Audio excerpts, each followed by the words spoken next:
Welcome to Reality NSFW. Favorite time of the year. Season 41 is in our dust. It's far long ago in my mind now. We are ready for season 42.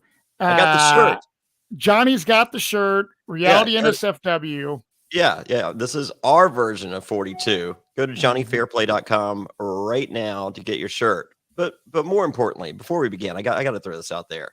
Join me and Matt Bischoff live as live can be in Louisville, Kentucky at Play Louisville.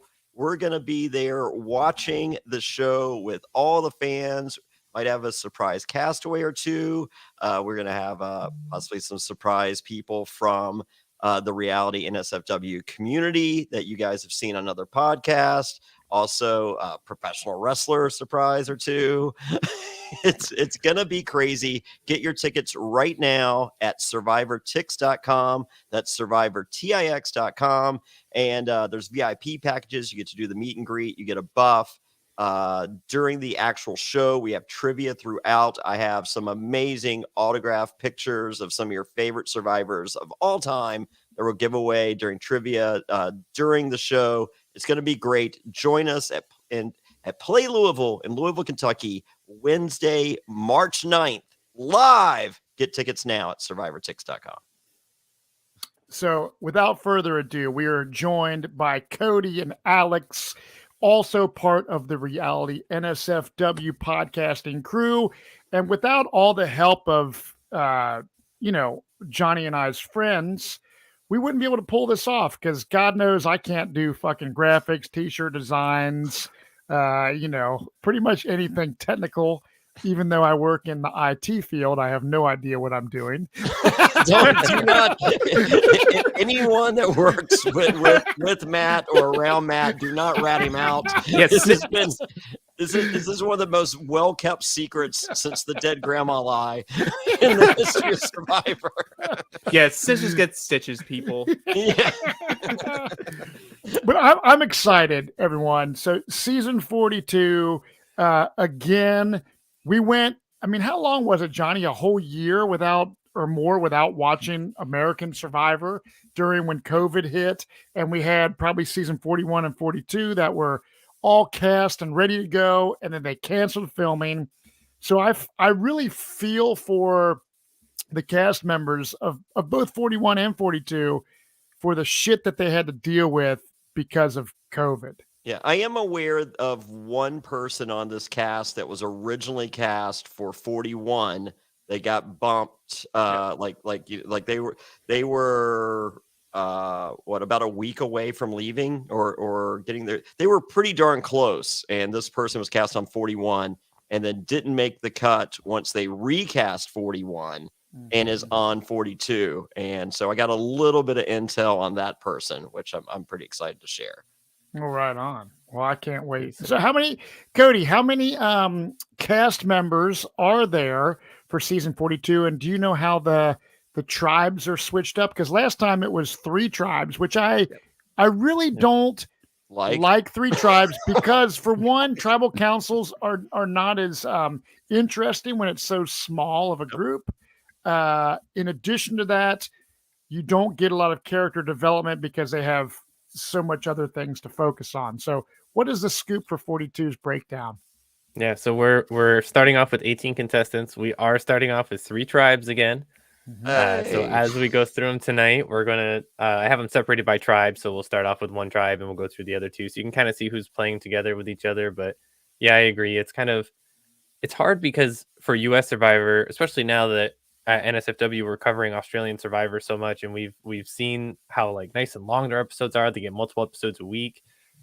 With US Survivor, we get 1 episode a week, and it's not that long. It's 42 minutes of total Survivor airtime, not including the ads. So it is hard to cover all that stuff in that short period of time. But here we are. We're starting with 3 again. And as we're reminded on Australian Survivor, 2 tribes, no matter how large they are, you get more. Tribal council means so much more. There's so much more mystery as to what could happen. We find ourselves on US Survivor with the 3 tribe format, going, this is obviously a red herring. Like it's going to be this person. I mean, the beginning of 41 was I thought flat because of the 3-tribe format.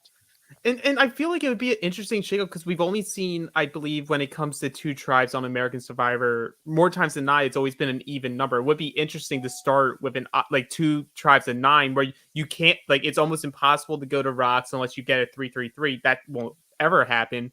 But you get, honestly, right from the jump, have a 5-4 vote, and you have a divided tribe. There's a story there.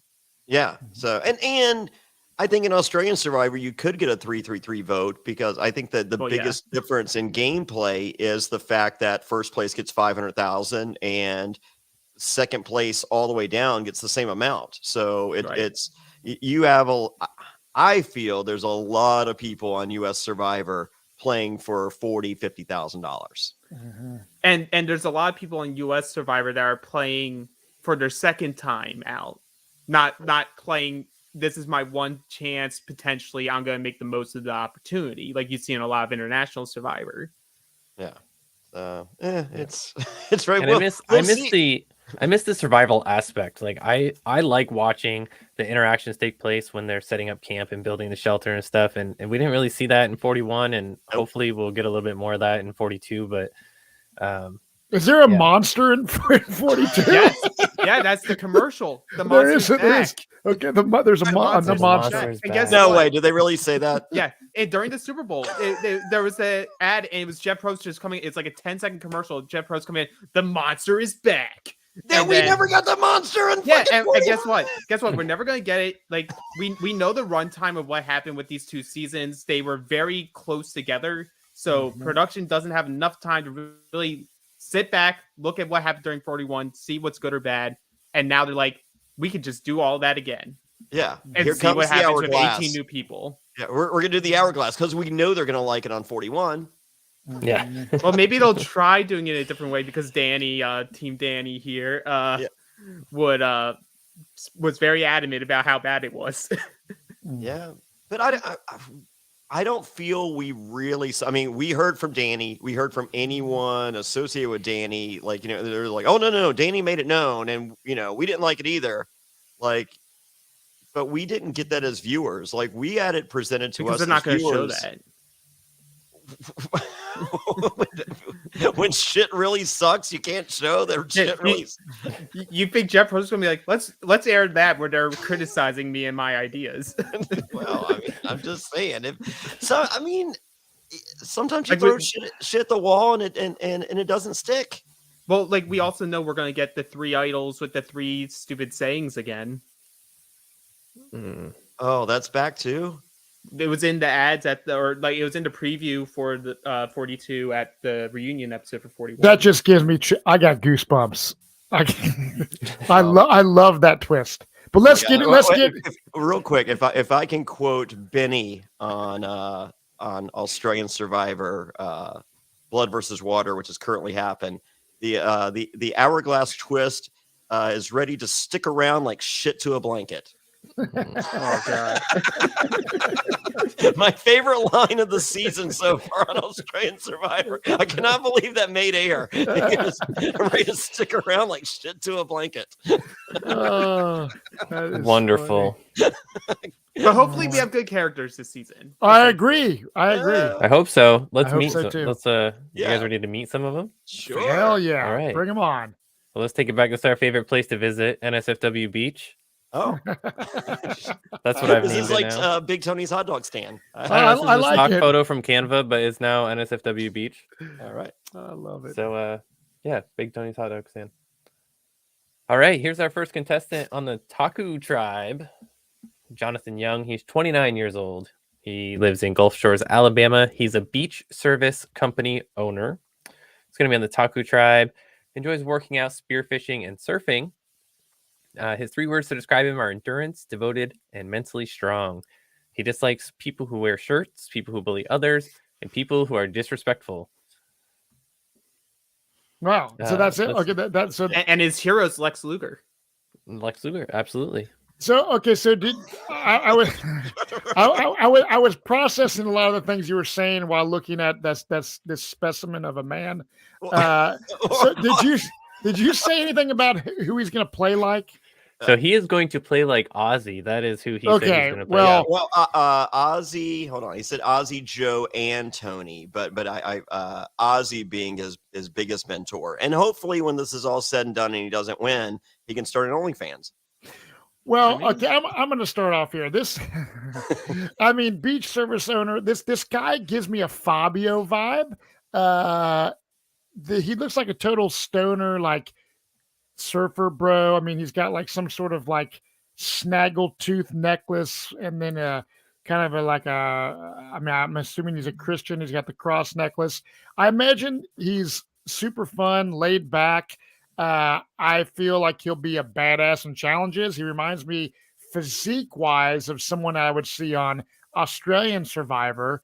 Um, but the game of Survivor is not all about physical challenges, as we all know. Not with this cast. Jesus Christ, this guy is such an early. This is the nerdiest cast in the history of Survivor. It is okay. Wow.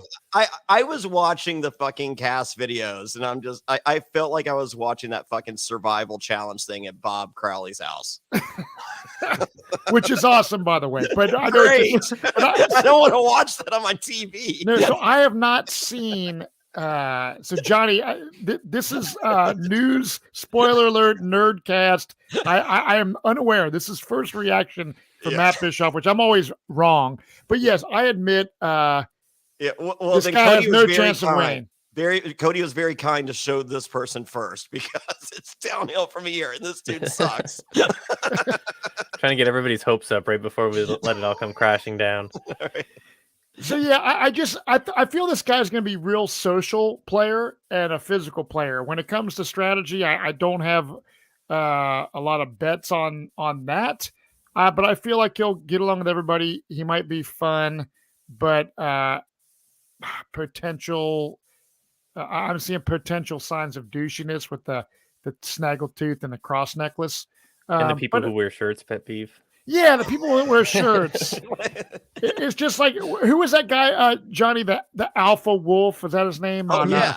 Yeah. Alpha. Yeah. So is he going to have like a Zach Alpha Wolf kind of vibe? No, here's the vibe he has. Okay. He's Henry, the Zen hen. Oh, okay. Yeah. This guy is a poor man's version of Australia's Henry. I was about to say, like, I don't think he has the upside of a Henry. No, not at all. And oh my God, let's start with this. Look, we're just this podcast is about having fun. We're picking, we're making light. We're trying to provide entertainment. We fully believe that every single person on this cast is a great human being. We would get along wonderfully and swimmingly in real life. We're just trying to have some fun here. But this man is a poor man's Zen hen. Well, I will say about him, I can totally get the Ozzy vibe because I think he would be asking Ozzy to pass the apple core to him. Yes. I hope. I mean, like, I'm a little scared that he wouldn't want the apple core passed to him. And for those of you that don't know the apple core story, prior to Fans versus Favorites, when we were doing press, me and Ozzy were getting high, smoking out of an apple. He also his smile reminds me of Sebastian from, was it Ghost Island? I was about to say he gives me Sebastian vibes, but like more muscular. I hope so. I love. Have you? Matt, we hung out, man. Remember Sebastian on the balcony with Denise and Sugar and. Well, now you're ratting out who all the bad boys are. But yes. Yeah, Sebastian's cool as fuck. I hope this guy is Sebastian. I do too. Like for wrestling fans, this guy looks like Sean Spears, and that's not a compliment. Oh, so he's a good hand. Is he? That's what they called him when he made the jump. That's what his friend called him. But I don't know. And I'm also looking at the tribe that he's with, and I'm pretty sure the rest of his tribe is pro wearing shirts. So I think he's gonna have some trouble right off the bat. Yeah. Yeah. Yeah. This Yeah, guy's he's an early gonna boot. stand out. He's gonna stand out in the cast as a whole, but even on his tribe. His tribe, we've got these organized by tribe tonight, so you'll see the rest of his tribe mates over the course of the next 5 slides here. But yeah, my vibe from him is that he's just gonna have a hard time fitting in with the castaways he's out there with. I don't think it's gonna play well to his advantage. Hopefully he's a really great guy, but I think he's gonna come off a little douchey and he's gonna not stick around long. This guy would have done fine on a normal season of Survivor. This is. I don't want to call this new Survivor because I feel like they went to the extreme on this cast, of trying to right the wrongs, and God bless them for it. I mean, like, they had they had a lot of repair work to do, so I get it. But this guy is so ridiculous. I mean, this is Hunter Ellis, and and Hunter Ellis didn't even do that good. I don't know. I'm looking at some of this cast. I think if his tribe like wins early on, it could be sort of like he could be sort of like last season's like version of like the Luvu tribe, where like he doesn't have to worry about it, and then he's like an early merge boot, but he's not getting far like past that. No. Right on. All right, moving on up to Maria Sharon. She is 47 years old, currently residing in Noblesville, Indiana. She's a stay-at-home mom who enjoys gardening, writing, both poetry and spoken word, and Pilates. 3 words to describe her are spicy, smart, and loving. Her pet peeves are when someone has a big old snuffleupagus sneeze and doesn't cover their nose. Oh my, and mean people. She's proud of living her life as she believes she should. She being the me I like and respect. My teaching awards are pretty cool too. Moms always feel like we need to say our kids are our proudest accomplishment. I think that goes without saying. Something we never know about her. She's always in front of people in some sort of leadership role. Everyone thinks that she's super strong and she has no problems and never makes a mistake. In reality, she's a bag of mistakes made and lessons learned. She's also a tender-hearted person. If someone else is hurt, she hurts. Basically, she's a softie. So her game that she intends to play is ironically a mix between Angelina and Tony. After Angelina's turbulent first few weeks, she slipped under the radar and made it to the end. Tony brought an upbeat, funny, and light energy. By the time he was recognized as a threat, it was too late. It's so funny that she says that she's playing like Angelina and Tony, but like, and this is when she's like stuck in sequester, with the piece of paper in front of her, not knowing what to write. She's like, but then when she's talking to Dalton Ross and there's a video and it's, a spontaneous, like, who do you really like? And she's like, oh yeah, Davey. And Angelina and Tony are not mentioned whatsoever. So if she plays like Davey, I like her. I don't want anyone thinking they could be fucking Tony Vlachos. No, right. and No one can be. Yeah. So. Like, knock it off. Don't give Tony as an answer. Like, it's great to, dream big. You're going to crash and burn. Yeah. So, I mean, like, I remember when, after my first season, Lynn Spillman and I were still talking, and Erica Landon, she was working with casting. Erica Landon from Big Brother, she's working in casting for Survivor as well. And all these people were just like, I want to be the next Jonny Fairplay. And they're like, number one, why don't you want to win? It's like, ooh, shots fired. and number two, they're like, Jonny Fairplay can't be the next Jonny Fairplay. Do you know how high that, like, you can't do that. So carve your own path. So, but like, you know what? I would respect so many more people if they were just like, I've seen every season. I know how the game is. I'm going to do everything I can to be me and to make me the greatest. Like, because I didn't go in there going, I want to be Boston Rob or like I borrowed elements of Rob C's game, but I didn't say I wanted to be the next Rob C. But I will say, didn't you also say you hate when anyone says, you've never seen a game like mine? I'm playing my game. I do hate, but as long as they acknowledge that they know the game. Okay. But what I want to say in defense, there needs some caveat there. I want to say this though, Fairplay. You say that, but you played early on.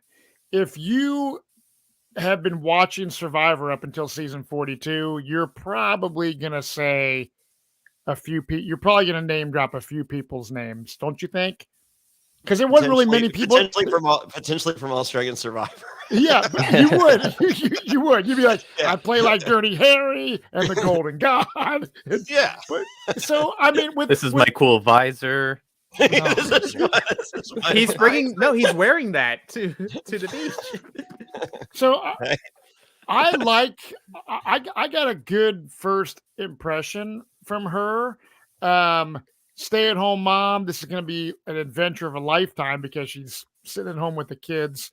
It does not sound like she's a longtime fan. Whenever you list more recent players as your inspiration, it seems like you're kind of a newer fan, which is fine. I don't give a shit. Well, I mean, I don't know if the new absolutely like old school might work on 43 forward, but 42 is gonna be a new school game. So there's no reason to go back and watch seasons 1 through 30 or 1 through 29 in preparation for this season. I agree. No, I do agree with that. If she watched, appreciated what Davey did and liked and learned from that, that's a good that's a good strategy to go into season 42 with. I agree. I'm getting a super confident, like I'm owning who I am vibe just from her cast picture. I think I'm gonna like her. I really do. I'm hoping to like her. Yeah, like I think I'm thinking like I'm gonna make a lot of 41 comparisons like throughout this, just because it's just easy because it essentially is a cut and copy paste of a season. I'm hoping she can be like Tiffany, but with a Heather placement in the season. No, I know what you're saying. Go deeper into the game. Go deeper, but have that personality and actually be shown. Yeah. No, I'm excited to see her. I like I said, I hope that we get some finally from a stay-at-home mom, some solid gameplay, some character development, and for her to take this game and fucking run with it. I get a big personality vibe. I get a big personality vibe from her, so I think that she's going to get a lot of camera time, and I think she's going to be really entertaining to watch. Yeah, post-merge pick for me. Agreed. All right. Moving on up to Mr. Jackson Fox. He is 48 years old from Houston, Texas. He's a healthcare worker. His favorite hobbies are puzzling, weightlifting, and dog walking. 3 words to describe him are kind, dedicated, and assertive. His pet peeves are unorganized, no schedules, and people who don't get to the point. An accomplishment he's proud of is starting and running his own company. His hero is his mom, which is a great hero to have. Past survivor that he'll play a lot like is Elaine, Biscuit all the way. She was hardworking, confident, resilient, and played a hell of a mind game. You couldn't not like her. Yeah, and fast forward to when he interviews with Dalton Ross, and he says it's Cece, not Elaine. Busted can of biscuits. Well, shirt available at JonnyFairplay.com. So my first impression, I like the tattoos. I like the Elaine comparison because who doesn't love Elaine? 48 years old. That's how old I will be. So it's kind of like, that same age group. So I have like, wow, like 48. And then the last girl was 47. So we're seeing a lot of older players as we saw in earlier seasons. It became casting was like Mactors, bikini girls. And then we all kind of like would say, and I know I've said this, I want to see more just everyday people, not just like these perfect people. And I think they're now, like even last season, it hasn't been an all supermodel type season. So Jackson, busted can of biscuits, good tattoos. We'll see. I like the fact that in your bio, you're not given a 20-page essay on things that you hate, etc. So I'm looking forward to see Jackson Fox play. Yeah, I'm gonna be honest. Like, not a lot of the guys on this cast have like brought my attention to be like, oh, I think they could be like a good player or like go deep. Their bio intrigued me a bit. What they describe themselves as makes it sound like they could be pretty well rounded and valuable for a tribe that they're on throughout the pre-merge. If they do swap, I'm assuming they won't do that because they didn't do that last season. But I think if their social game is good and they're just likable, and plus the fact that they're good at challenges, they could make a good run. Fair play. We'll see. I mean, I think there's a potential for a lot of airtime. When you look at Jackson's bio, it says, what you may not know about me is I used to be a girl. So I think that will get some airtime. And I think CC was a very deep dive on your fun on their favorite player, and I'm gonna give points for that. I mean, I like if anyone ever said Rhino, I would be like, oh my god, we make fun of Rhino for not even being on the show, and you picked Rhino, so I'm liking Jackson. I like the deep dives. So as I said, it just not seeing Tony made me happy. No.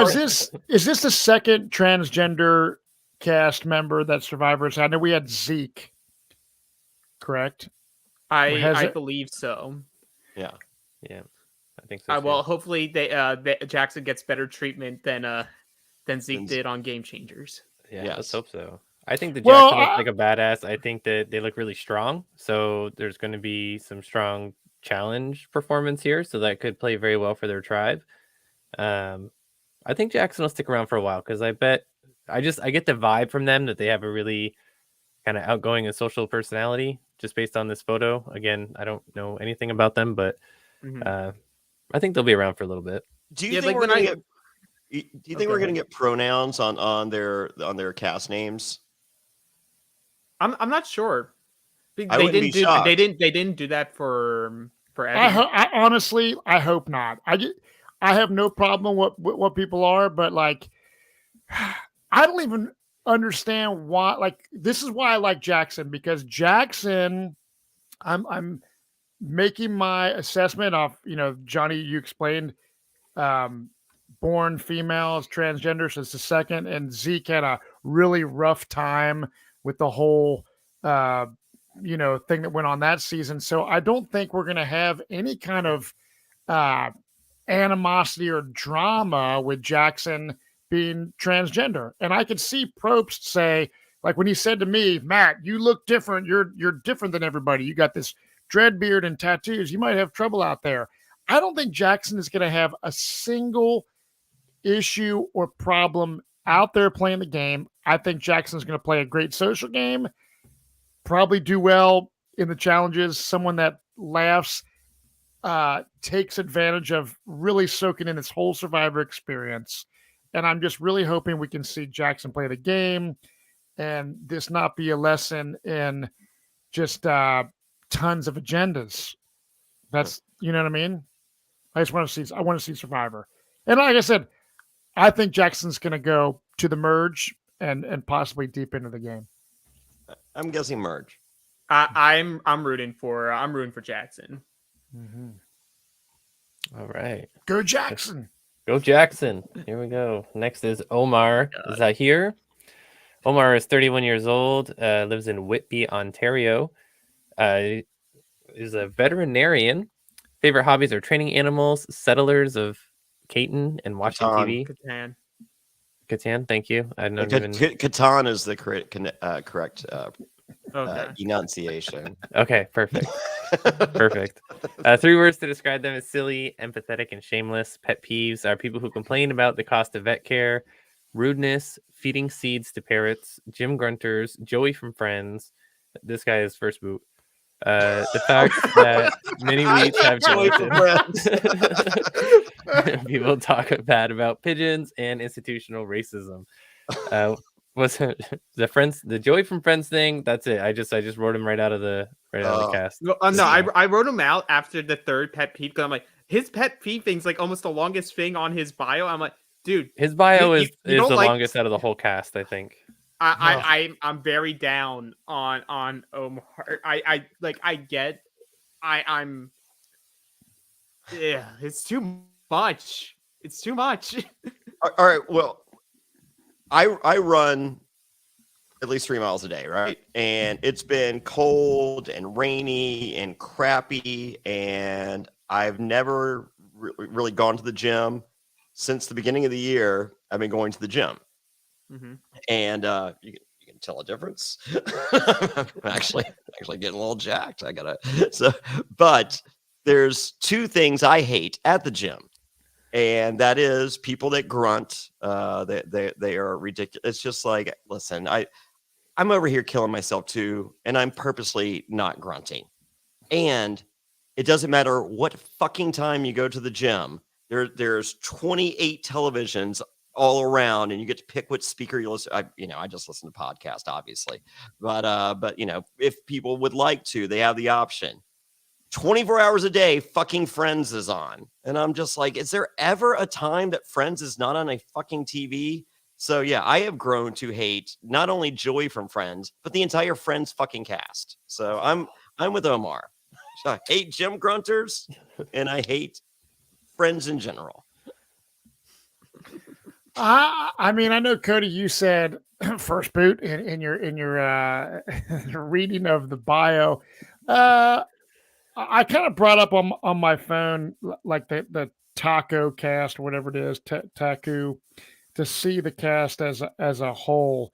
Omar, yeah, I'm just I'm getting if there's bugs or rats or really terrible weather and stuff, someone that's gonna complain and freak out and be kind of just like freaked out over the elements.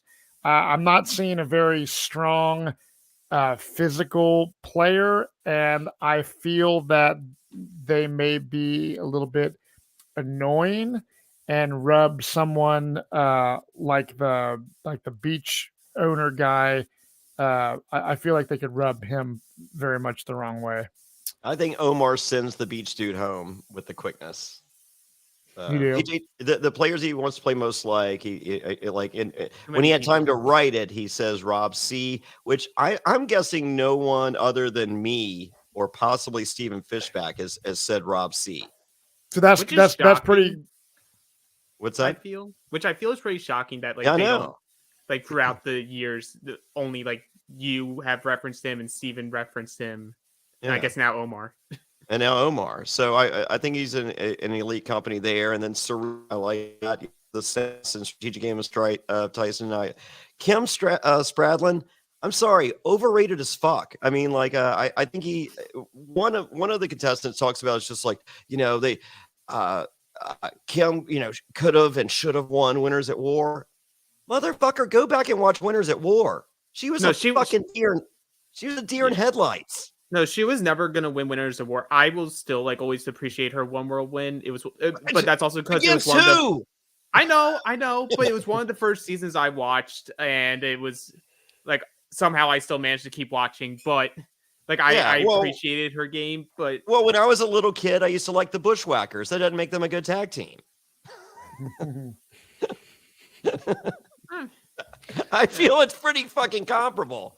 I mean, you saw Kim play against possibly one of the worst casts in the history of fucking Survivor and win. Congrats. Mm-hmm. Then she plays against the best. And honestly, I felt she was ridiculously exposed. Yeah. All right. Well, my issue though is with these people, when they say which Survivor you're gonna play like, they don't say survivors. Just pick one. You don't need to give us a hodgepodge of people. Well, he did. He went with Kim when gun to the head. Okay. So I wish he'd gone Rob C. All right. Well, we got some hot takes on Omar. Yeah. Post merge Omar. Oh, I'm definitely pre-merge. Yeah.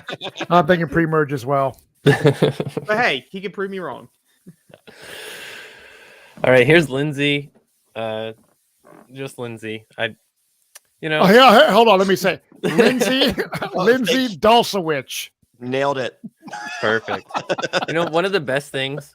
This is what every future Survivor contestant aspires to be: cast on Survivor so that they can be on the Reality NSFW podcast, so that I can sit here and read their name and completely butcher it to some unrecognizable word that just I made up. Oh wait, but Matt'll further butcher it throughout the season. So that with his own unique spin of mispronouncing it immensely worse. Yeah.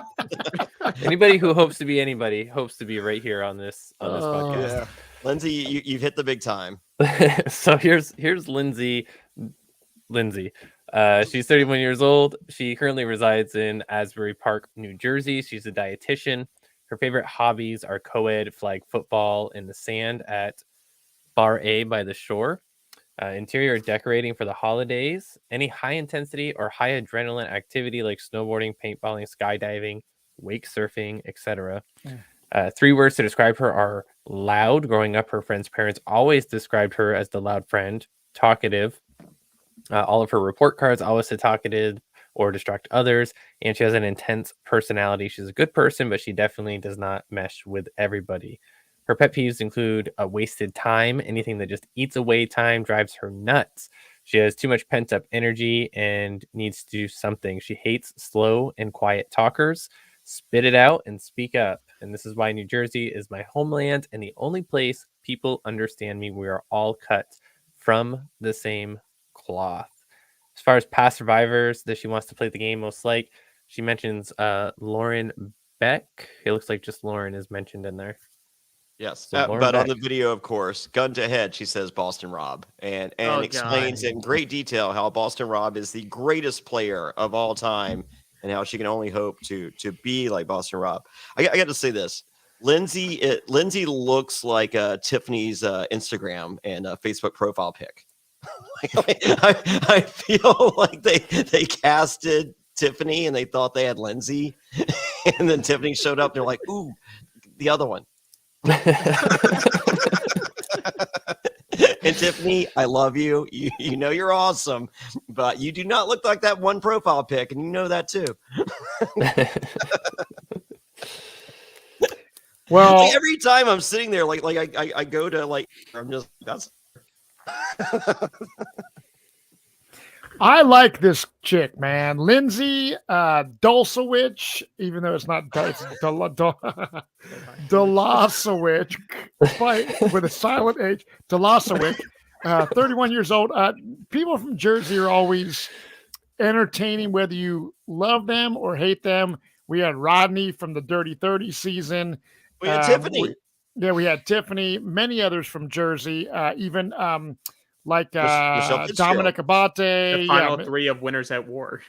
So I like the fact that she's going to be hopefully loud and obnoxious and get really aggravated and have good confessionals like someone like Corinne that talks a lot of shit on people. I think she's going to do great in the challenges. She's obviously physically fit and she loves like action. I can relate to her on the whole wake surfing and snowboarding. So I love that type of shit. So I think she's going to be someone I'm going to be really happy to watch. However, Jersey people can get, their big mouths can like get them in trouble. So, they can get in their own way.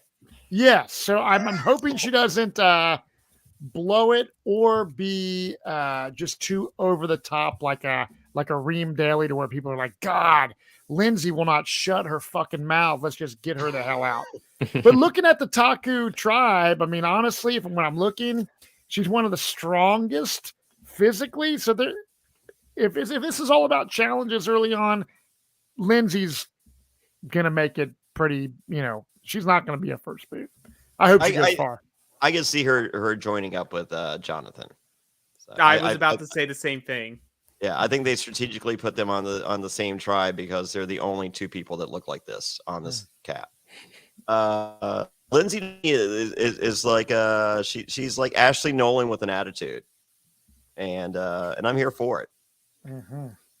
No, yeah. I was kind of thinking. So hopefully we'll see how it goes based on her own assessment of herself. I think she's going to start off strong. Like she's going to have a really strong personality. Maybe have a little bit of a hard time meshing with the rest of her tribe, but she's going to be able to recognize it and turn it around, which kind of gives me Kathy O'Brien vibes in her first season. That's how she started out. Everybody, was kind of not loving her vibe at first, but she was able to turn it around and make it a good thing. So I think Lindsay's going to have a similar experience out there. I think she might be the person who gets screwed over by the hourglass. Oh, I am so. I mean, would Boston Rob be screwed over by the hourglass? No, they would give him the hourglass. Oh, okay. Well, maybe they would he wouldn't even be going to exile. They would be handing him the hourglass still. Oh, sweet. All right. Well, I hate the fucking Boston Rob shit. She's the only one that said that. Thank God. But someone says fucking Cochran, which is equally as bad, if not worse. So, but she said Lauren Beck, which is she's awesome. So yeah, I like I said, Lindsay, she can do well. I want to see you play, girl. I think she makes the merge and goes out soon afterwards. So she has one of two places. She could do very well, or she's the Sarah Wilson of this cast and gets like basically blindsided immediately at the beginning of the game. Yeah, I don't know. I'm gonna be bold. I'm gonna say final 3. Wow, that's a bold prediction, but I don't know. We'll see how it plays out. Yeah, I'm for it. Except for Rob stuff. Don't let me down, Lindsay. Say your last name. Well, nobody out there is gonna say her last name. No. This is Marianne Oketch. She is 24 years old from Ajax, Ontario. She is a seminary student. Her favorite hobbies are tabletop/video games, reading, and snowboarding. 3 words to describe her are energetic, empathetic, and chaotic. Her pet peeves are people who don't listen to her, people who walk slowly in front of her, anything that disrupts her sleep, hypocrites, and people who don't apologize. Let me see. What else do we want to know? Oh, did I say Davy earlier? Davy. She said Davy. She said Davy. She said Davy was someone who had loyalty to many people, had a strong core alliance, and was social.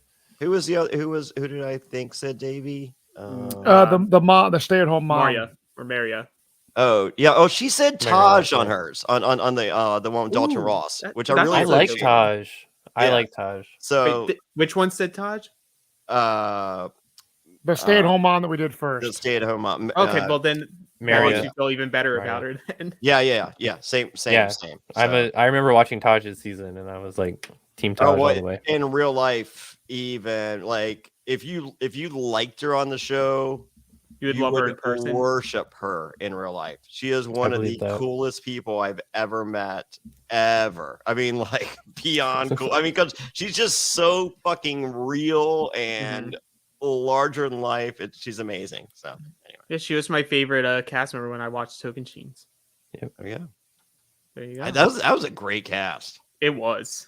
So this is the set. So there's 2 people from Canada on this tribe alone. Wow. Yeah. There's an alliance. Yeah, I think they specifically so they have Jonathan and Lindsay. They're sort of the same age. They both like similar interests. You have Marianne Omar who have like a connection based off of where they're from. You have Jackson and Maria who similar age, or like they're the older side of the group. So you sort of can already see who could potentially be linking up in this group. Yeah.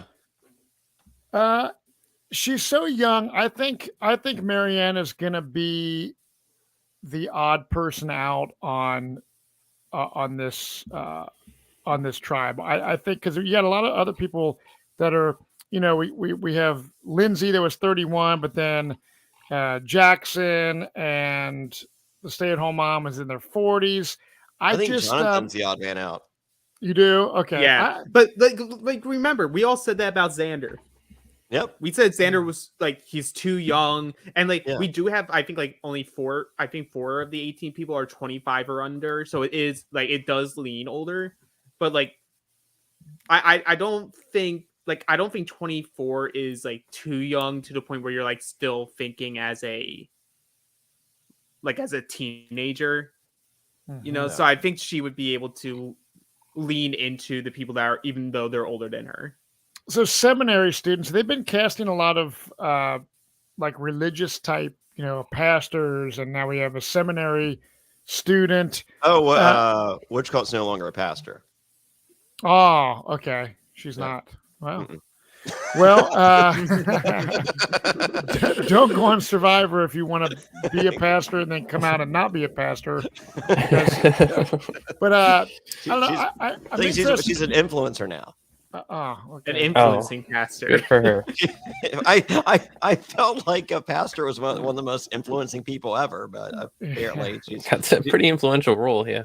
yeah. I guess she's. I mean, Jedi Sith. But I will say, like, I will say with Marianne though, like her, she has interesting, like, she has like the nerdy interest, but still has like some like she does like snowboarding. So I think like she won't like be bad at any of the challenges, and I think her saying Davey like really popped my eyes when I was like reading about it. I'm like, I love that call, because people focus too much on like the end game. Like that people will talk about Christian, they'll talk about Angelina, they'll talk about Nick Wilson, Mike White. I was like, Davey was the MVP for me of that season. Yeah. And in real life, I mean, if she's a fraction of Davey, then she's one of the coolest people on the planet. So honestly, she's my favorite person of the entire of the cast. The whole cast? The whole cast. Wow. That's some. Man, that's are some Johnny and I strong just gonna agree finally on something? First time. I love her. First time this podcast. I mean, don't let me down, Marianne, but she just seems like so much. I mean, like, I hate here. Like, it's as I said, this isn't. I don't feel like this is a cool cast. And I feel like Marianne really stands out as being so much cooler than the rest. And you had, Davey's like, I'm a blurred. I'm just like, Davey, you're cool as fuck.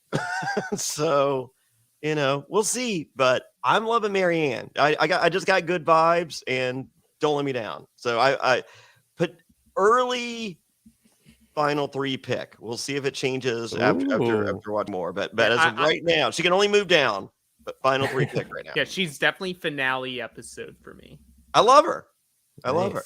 She's just 2 fun. castaways in a row that somebody has predicted final 3. That's pretty strong. I mean, I'm not getting a final 3 vibe. I'm getting. She seems very nice, very fun, very kind. But I also think Survivor could, chew her up and spit her out as well. Good. But I mean, I think to understand what made Davey great, and she explains it fully with Dalton Ross. I'm just like, oh boy, she gets it. Yeah. See, that's the problem. That's what. Just so people that are listening to this podcast, whenever we do one of these cast assessments, I purposely go in with no. I have not looked at any videos, because if I did go in with the videos, and that's why I like Johnny, I'm going off of what Cody is saying. And one photo. Yeah. This could be the most badass player ever if I saw the video. Yeah. So maybe we should start doing like 2 cast assessments. No, we're good. I'm just kidding. You can do the cast recap at the end of the season to see and make comparisons. We really appreciate you not you being ridiculous. Oh yeah, but I think Marianne looks cool. I'm excited again. Listen, like you said, Davey's strong. Well, I mean, like, she could have just said, I like Davey, he was fun. And I would have been like, all right, well, I mean, I thought Davey was fun too, but maybe you didn't catch the complexities that made Davey great. Mm-hmm. And she lists what makes Davey great, and she also lists his faults. And I'm just like, oh boy, she's got it. So, I mean, it's easy to be an armchair quarterback. But, on a what I consider nerdier cast, I think someone that is nerdier has that ability to jump into that hero role really, really much easier than on a previous season of Survivor, an early season. Mm-hmm. Right on. Damn. So Marianne's really the one who made it, because Jonny Fairplay, one of the greatest Survivor villains of all time, is rooting for Marianne, who he thinks may become one of the greatest Survivor heroes of all time. I mean, you never know. You never know. The ultimate I like link her. up on Legends. If I like 10 her. I like seasons her a from lot. now. Yeah, That's don't. Yeah, I think she looks. So you kind of swayed me a little bit because at first glance I looked at her and I was like, I don't know, she looks like an absolute sweetheart. Like she's gonna get out there and these people are gonna destroy her and just send her to the wolves. But she gets the game, so maybe like me, she'll get out there and be underestimated by the rest of the cast. And Davey started weak. I mean, like Davey did not get his feet under him until like episode 3 or 4. Mm-hmm. So, and fuck Nick Wilson. Nick Wilson was going to be the first boot if Pat doesn't fuck up his back. No. That's still How insane is David versus? That's why I love David versus Goliath so much. That season was so great. Like fate intervened. They're like, oh, we got to fucking correct course real quick. We can't have Pat win this shit. Oh, good. All right, so we're moving on to the next tribe. We're in the IKEA tribe. I don't know. IKEA tribe. The IKEA tribe. Some assembly required. Yes, there will be a T-shirt. Don't worry. All right, so this is Romeo Escobar. He is 37 years old from he's currently living in Norwalk, California. Yeah. He is a pageant coach. His favorite hobbies include traveling, beauty pageants, and watching Survivor. Chet was a pageant coach. Seen some parallels here. Oh, great. Pet peeves is that he's a bit impatient, so I would say slow people, laziness, and people who don't know how to read a room. Accomplishment he's most proud of is several. He's always dreamed of working in the industry, so he is. I'm assuming the industry being the pageant industry. I dreamed of owning my own pageant, so I do. I dreamed of traveling the world, so I have. I always accomplish my goals. His hero is his mother and his father. And who's he going to play his game like? I don't think anyone has played a game like the one I will play, but I do want to achieve great Survivor historical moments like Sandra, Sari, Parvati, Rupert, and Rob. He doesn't specify which Rob. Which historical moment of Rupert? When he put a rock in his shorts? No, the underground shelter. When he caught aquarium fish? Yeah, no, the underground shelter. The aquarium fish in that order. I just want to say, fuck this guy. I mean, I want to have a great historical moment. Not the biggest fucking moment in the history of the show as documented on the fucking preview to season 40. No. Those historical moments. Like what did... Oh, my God. Sandra proving herself to be an elite player. Once again, what's the fucking Sandra? He wants to throw a fucking hat in a fire? Stop it, dude. Stop it. You don't even know your fucking moments. I think this is going to be someone who comes in, tries to play way too hard, way too fast. Is in confessional saying like, oh, I'm being so discreet about everything. But then you like cut back to it and like, everyone else is just side-eyeing him to like, yes. He's like, I'm not actually the leader, but I am the leader. And I'd be like, this motherfucker's trying to be the leader. This dude's Ronnie. Get rid of him. This is Ronnie from 39. Oh my God, I actually see it. This dude sucks so much. Well, last name, I don't want to talk shit. Escobar could be related to like the Mexican drug cartel. So you never know. Romeo could be an extreme villain, like who's I'm drawing a blank. No, who won the first season of Australian Survivor that I watched? Flight attendant guy. Jericho. Yeah. This guy's no Jericho. Right. Yeah, he's no or he Jericho. would have fucking listed him. But I want to make a moment like the fucking Cookie Monster, or a scene that was also on that same episode that no one fucking remembers. Not the cookie shit. Romeo looks very weak and frail, and that in a physical challenge against a beach. We'll get ready for the rest of this cast. Oh yeah, I mean this is not a physical cast at all. No. So I'm not getting the best vibe from a gameplay perspective, from a challenge perspective.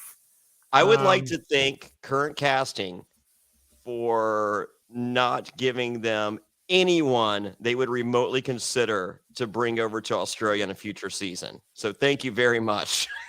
Oh, there's no way. I mean, Romeo's thighs are like the size of Johnny-O's forearms. Yeah. You know what I mean? It's like Romeo looks very thin. He almost looks kind of like the build of Braden or Baden, the season we're watching now. Yeah. And if anyone watching is wondering what the hell we're talking about, we have special coverage, special podcast. We're covering Australian Survivor 2019 on our Patreon page. So the best way to support our podcast is to become a patron. If you hate it, Johnny will give you your money back. Johnny, explain adfreeNSFW.com what it's all about. Yeah, become a patron. We have a weekly Q&A. That's most people's favorite podcast of the week. We had Brent Wolgamott walk us through his involvement in the alleged accessory to murder. Brent Wolgamott. I'm kidding, Brent. I was like, shit, I guess I need to go listen to this week's Q&A. I missed this. Oh my god! I mean, you do need to listen to it. Yeah. You very much do. It's so great. So we do a weekly Q&A. That's a lot of fun. People ask lots of Survivor questions and plenty of non-Survivor related questions. And then we're covering we cover previous seasons of Survivor. Like we've been doing Australian Survivor episodically. We're on 2019 right now. And I think we just did episode 7, I believe. Yeah, we just did episode 7. So we have more to come there. We have links available for the current season of Australian Survivor if you'd like to watch. So we do have the after show podcast available for free right where you're watching this or wherever you're listening. But if you like to watch along, go to adfreeNSFW.com to get links there. And as I said, and tons of previous content. You know, we had the Castaway Watch Along, all kinds of just member exclusive stuff. You're added to the secret Patreon group, which is fucking amazing. But if you don't like it, I'll send your money back. No one has been held hostage. No one will be held hostage. So give us a try. It's the best way to support the podcast. AdfreeNSFW.com. So yeah, I hate this guy. Right. Like I'm hoping that he's funny in the confessional. At least. He's not. Like, Here's what I'm concerned about. He seems so cocky, like he's never failed at anything in his life, so he's gonna go out there and I don't even need to work hard at this because I'm just gonna fucking win Survivor because I never fail at anything, and then he's gonna get voted out right away. Like honestly, I was just like, I should watch a couple videos just to, you know, and prep for this. You know, I like to do the initial reaction stuff because I think it's fun. So I go to Entertainment Weekly or EW.com. Dalton Ross has the interviews. So the first person on the screen is Romeo talking about Sandra. And I literally forced my hand not to just because I was just like, you know what? Fuck this. I was done in fucking 12 seconds. Yeah, like I just don't know who from this tribe that he's with that he will like really connect with. Well, he'll make a moment on his exit. Okay. Let it be quick. Yeah, he'll be who went home? Who went home first? Church Boy Keith or Reem? Reem. Really? Well, technically, I guess technically Keith because he quit. That's the Edge. Okay, but she was voted out first. Yeah, she was voted out first, and then Keith. Okay. All well, right. she will. She'll be remembered more than him. Yeah. I was trying to give the kid something, but sorry, I'm over it. Oh, here we go. Here we go. Okay, here's Tori Meehan. She is 25 years old, lives in Rogers, Arkansas. She is a therapist. Her favorite hobbies include CrossFit, playing board games or card games, and spending time with family. She's the middle child of 5 kids. 3 words to describe her: quirky, warm, and self-aware. Her pet peeves are when people lack self-awareness, are emotionally reactive, immature, or petty. She's proud that she graduated 100% debt-free from her undergraduate degree and paid for 50% of her master's degree by competing in pageants and earning academic scholarships. Let's see here. Past survivor, she'll play the game most like 100% Kim Spradlin. I can't even say past survivors' names. Not only was she a beast in challenges, but her social game was so strong. She developed a genuine relationship with other players, and almost everyone considered her a trustworthy ally, even if she didn't feel the same way about them. Her tribe mates viewed her as a leader, and her alliance members followed her lead. She didn't go into the game trying to be super manipulative and deceptive. I felt like she tried to be as authentic as she could be in a game like Survivor. Well, before I forget, if she wanted to pay all of her student debt instead of just 50% of it, she just needs to start an OnlyFans. Would you agree? Would you agree? Yeah. And if you want to check out my girlfriends, go to jessicareality.com. Here, I'll go ahead and post that for you. Yep, jessicareality.com. Check out my girlfriend's OnlyFans. I think you'll like what you see. You won't see my dick there, but she'll be there. So I like Tori. Tori, she's 25. I think this is someone that's going to get along well with everyone. I'm looking at the IKEA tribe here with the cast members. I think she's going to be fun. I think she's past, like, she's a little bit older than the last, like the other girl that was 24 from Ontario, Canada, or whatever. But I don't know. I think she's going to do well in challenges, good social game, and I like her.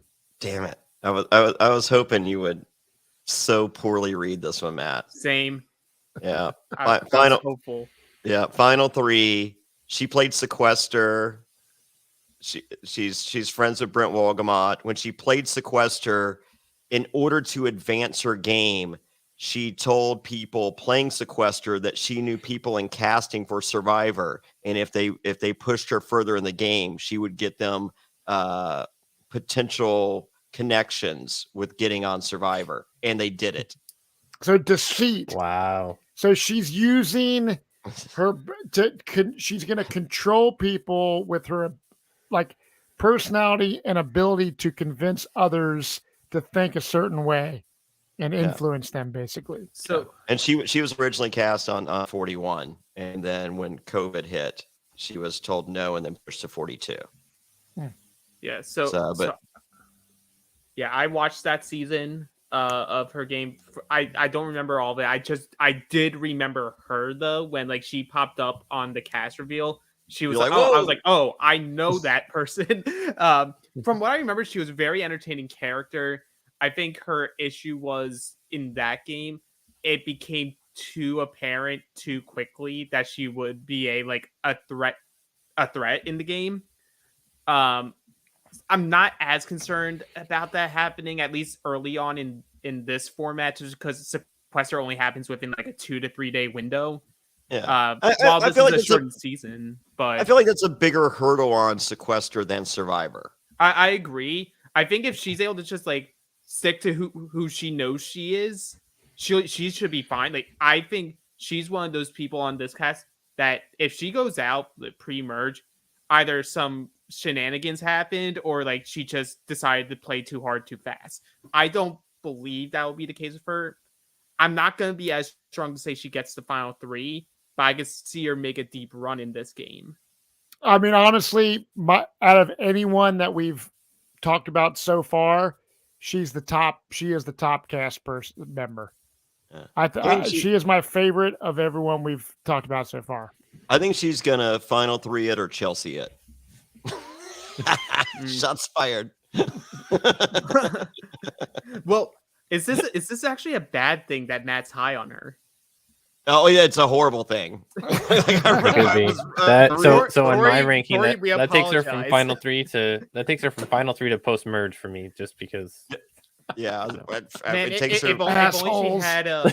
If only she had like a sweatshirt tied around her waist so that she could get that Matt Rogers comparison.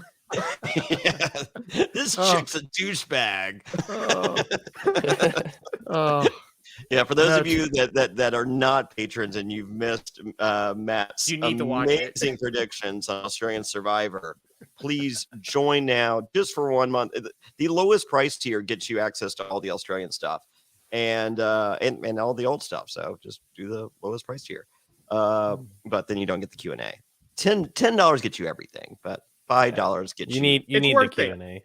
Yeah. So anyway, but yeah, listening to Matt Bischoff declare that some of the greatest players in the history of the game are idiots and douchebags is quite the highlight. So, so yes, Tori, I apologize. I know this has already been filmed, but I feel like fate can intervene and change the fucking course of nature. And you went from a winner check to a loser because Matt just gave you a seal of approval. Yes. I will say the one downside here with her is because she has the pageanting thing. If Romeo lasts more than the first vote, it's because they bond over the pageanting. True. Ugh. Oh, Tori, don't do that to me. I really hope not, but like I once Cody said pageanting, I was like, oh no. Yeah. I That's don't why like I put that little extra inflection on that word. I was like, oh, here's a connection that nobody wants. And here's the thing, like, like it's not the pageant thing that steered. Like, I just didn't like Chet. One of my best friends in all of Survivor. I mean, I look forward to visiting. Like, I've been to Chet's farm. It's one of the most beautiful places on the planet. Almost as beautiful as Chet as a human being. I mean, so don't get swerved by the pageant shit. Right. Yeah, it's not the pageanting that's the issue. No, it's fucking Romeo that's the issue. It's not even Lil Romeo. Come on now. Oh, jeez. I hated that rapper named Romeo. Yeah. Well, next person. All right. I think this is the last one before we're going to hear a word from our sponsors. Oh, sweet. We're going to hear about Swati and then super hard dicks and stopping smoking and it's all going to come full circle. Yes. Here's Swati. She All is 19 years old from Palo Alto, California. She's an Ivy League student. Her hobbies include reading on the beach, theater, and all things Survivor. 3 words that describe her are competent, charismatic, and caring. Her pet peeves are people who have big dreams but don't work hard, people who are emotionally manipulative, or people who try to control me or tell me how to live my life. Who's her hero? Her hero is Elon Musk. Her life mission is to change the world for the better, building something like Tesla, which is uber successful and also a boon to the environment, is my dream. Which past Survivor will you play the game most like? A cross between Victoria and Chaos Cass. Victoria's blindside of Aubrey is one of the most underappreciated moves ever, in my opinion, but she needed to take more control of her game like Cass. Okay, so she had me in the first half. She had me in the first half with her Survivor wanting to play like. I was like, Victoria, great choice. She did play well. You won't die and be dead in the eyes by day 36 or 37. But then she's like, oh, you have to control your game of Chaos Cass. Like, have you seen the outcome of Chaos Cass in her games? It's like she wasn't ever going to win. No. But Chaos Cass is, to me, one of the most memorable characters in recent memory that has played Survivor. I think that by saying Chaos Cass, like that is like like not your typical person to talk about. Her first crush was Ramen. Who's that? Raymond, formerly known as Spencer Bledsoe. Oh, okay. Yes. Okay, so she must have loved. She loved Cagayan then, basically. So Swati is 19, and she wants to play like Tony. So yeah, again, Cagayan. She probably watched Cagayan on Netflix when it was there for free or whatever. Oh, there we go. She's watched one season. She's watched she's watched 2 seasons. She watched Cagayan and whichever the other one was. Oh, Edge of Extinction. Yeah, I don't think Swati. I don't think Swati has a chance in hell. She's 19, the youngest, I'm assuming, of the entire deal. She's a black belt in karate. But she's talking a big talk of in her bio, and I just don't think she has the life experience to back it up. I'm sorry, Swati. I think you're going to be very nice, but I don't think you have what it takes to win. I feel like her best case scenario on this type of season is she ends up like Xander, where she gets to the end, but no one will vote for her because they just see her as being too young and like not being able to like respect their game because they're young. Mm-hmm. She's a big question mark for me. Like she could either go out very early or just be like this like middle of the road player. Mm-hmm. Yeah. I'm with Alex on this. Yeah, I don't think she'll be an early boot because I think she has such big expectations for her own game that I think she's going to get out there. She's going to have trouble implementing it right out of the gate because it's going to be a little bit harder than she expects. So she's going to be an easy number for somebody else who is implementing their game. She'll just kind of tag along with them. So I think she'll be around for a little bit, but I don't know that we'll see the big moves out of her that she hopes that she's going to go out and make. I mean, she's a black belt in karate. She's not, even though she said she was just kidding. So it says, I'm a karate black belt. Just kidding. It's jiu-jitsu. Just kidding. Oh, so essentially, she was just saying that she doesn't hide anything about herself. So there wouldn't really be anything that people wouldn't know. I missed the just kidding. Oh, which also is a detriment to her game. Because that like gave me the vibes of she won't necessarily be willing to like lie or like lie to the point where it'd be good. Yeah, I wish she had just lied to me and just stuck with it as like I'm a black belt in karate, and just like holy shit, like, we would believe it. Just stick with it, yeah. Why not? Oh wow, yeah, no. I was gonna say if you had the mental discipline for that, like then I'm not getting rid of you early, but I don't know. I think as long as Romeo's there, that's one spot before her that's going right, and I feel like it's potential with this group, like if they get rid of Romeo early, I feel like for the most part this tribe could do well in the challenges. Yeah. And there might be someone else on this tribe that we haven't talked about yet that I think could be a boot before her. Okay. Well, I'm thinking when I'm looking at IKEA tribe right now, I'm saying Romeo first boot, Swati second boot, Zach third boot, and then the rest of the three are good to go. Yeah. We'll get there. Right. Yeah. All right. Yeah, that's what I don't know. So, pre-merge boot. Pre-merge boot. All right. Well, here we go. We're going to take a few minutes to hear from our lovely sponsors, and we'll be back. Lucy Nicotine is a company founded by Caltech scientists and former smokers looking for a better and cleaner nicotine alternative. Finally, tobacco alternatives that don't suck. Researched and developed for 3 years to be made for people, not patients. Lucy has created a nicotine gum with 4 milligrams of nicotine that comes in 3 flavors: wintergreen, cinnamon, and pomegranate. Lucy also has a lozenge with 4 milligrams of nicotine in cherry ice flavor. Each and every flavor actually tastes great, and it's convenient and discreet. Products can be enjoyed anywhere, on flights, at work, on the go, or even in the gym. I am so happy that Lucy is sponsoring us. Ever since they came on board, I have gotten no less than 5 of my friends transitioned over to Lucy and put their cigarettes down. They like the gum. I'm used to seeing the packages all around. This stuff is great, and it's really helping people make much healthier choices. So get on board and join the Lucy movement.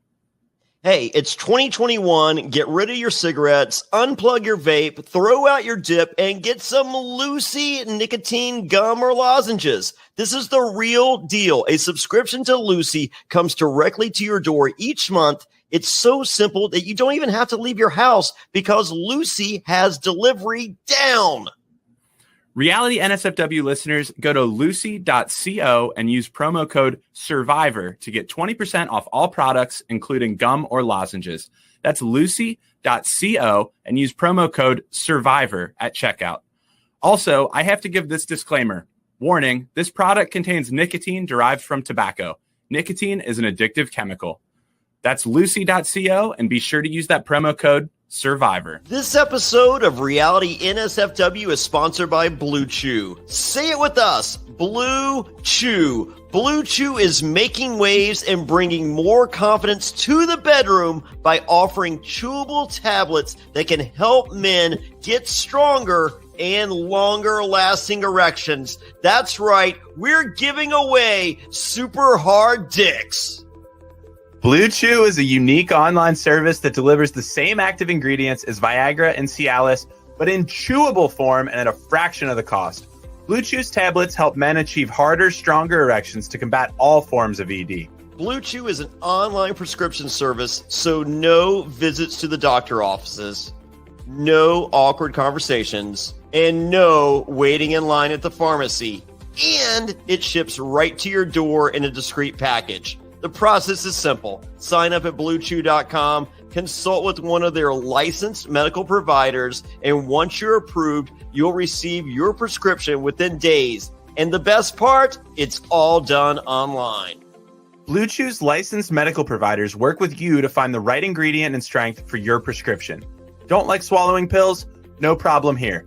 Blue Chew's sildenafil and tadalafil tablets are chewable. Blue Chew's tablets are made in the USA and they prepare and ship direct, so it's cheaper than a pharmacy. Hey, if you're looking to give that immunity idol to someone, or you don't want to be voted out of a crater, don't worry, Blue Chew's got you covered. So if you could benefit from extra confidence when it's time to perform, visit BlueChew.com for more details and important safety information. And we've got a special deal for our listeners. Try Blue Chew free when you use promo code SURVIVOR at checkout. Just pay $5 shipping. That's Blue Chew, BlueChew.com, promo code SURVIVOR to receive your first month free. And we thank Blue Chew for sponsoring the podcast. We're all trying to eat better, but healthy breakfast doesn't have to be boring. Magic Spoon has the amazing flavors you love, but without all the bad stuff. And it's amazing as a midnight snack right before bed. 0 grams of sugar, 13 to 14 grams of protein, and only 4 net grams of carbs in each serving. That's only 140 calories per serving.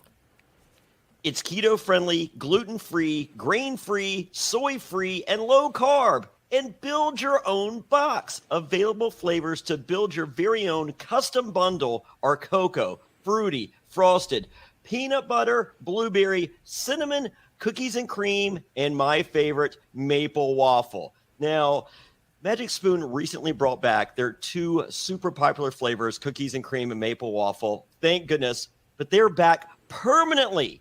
And when these flavors were first introduced for a limited time, they sold out extremely quickly.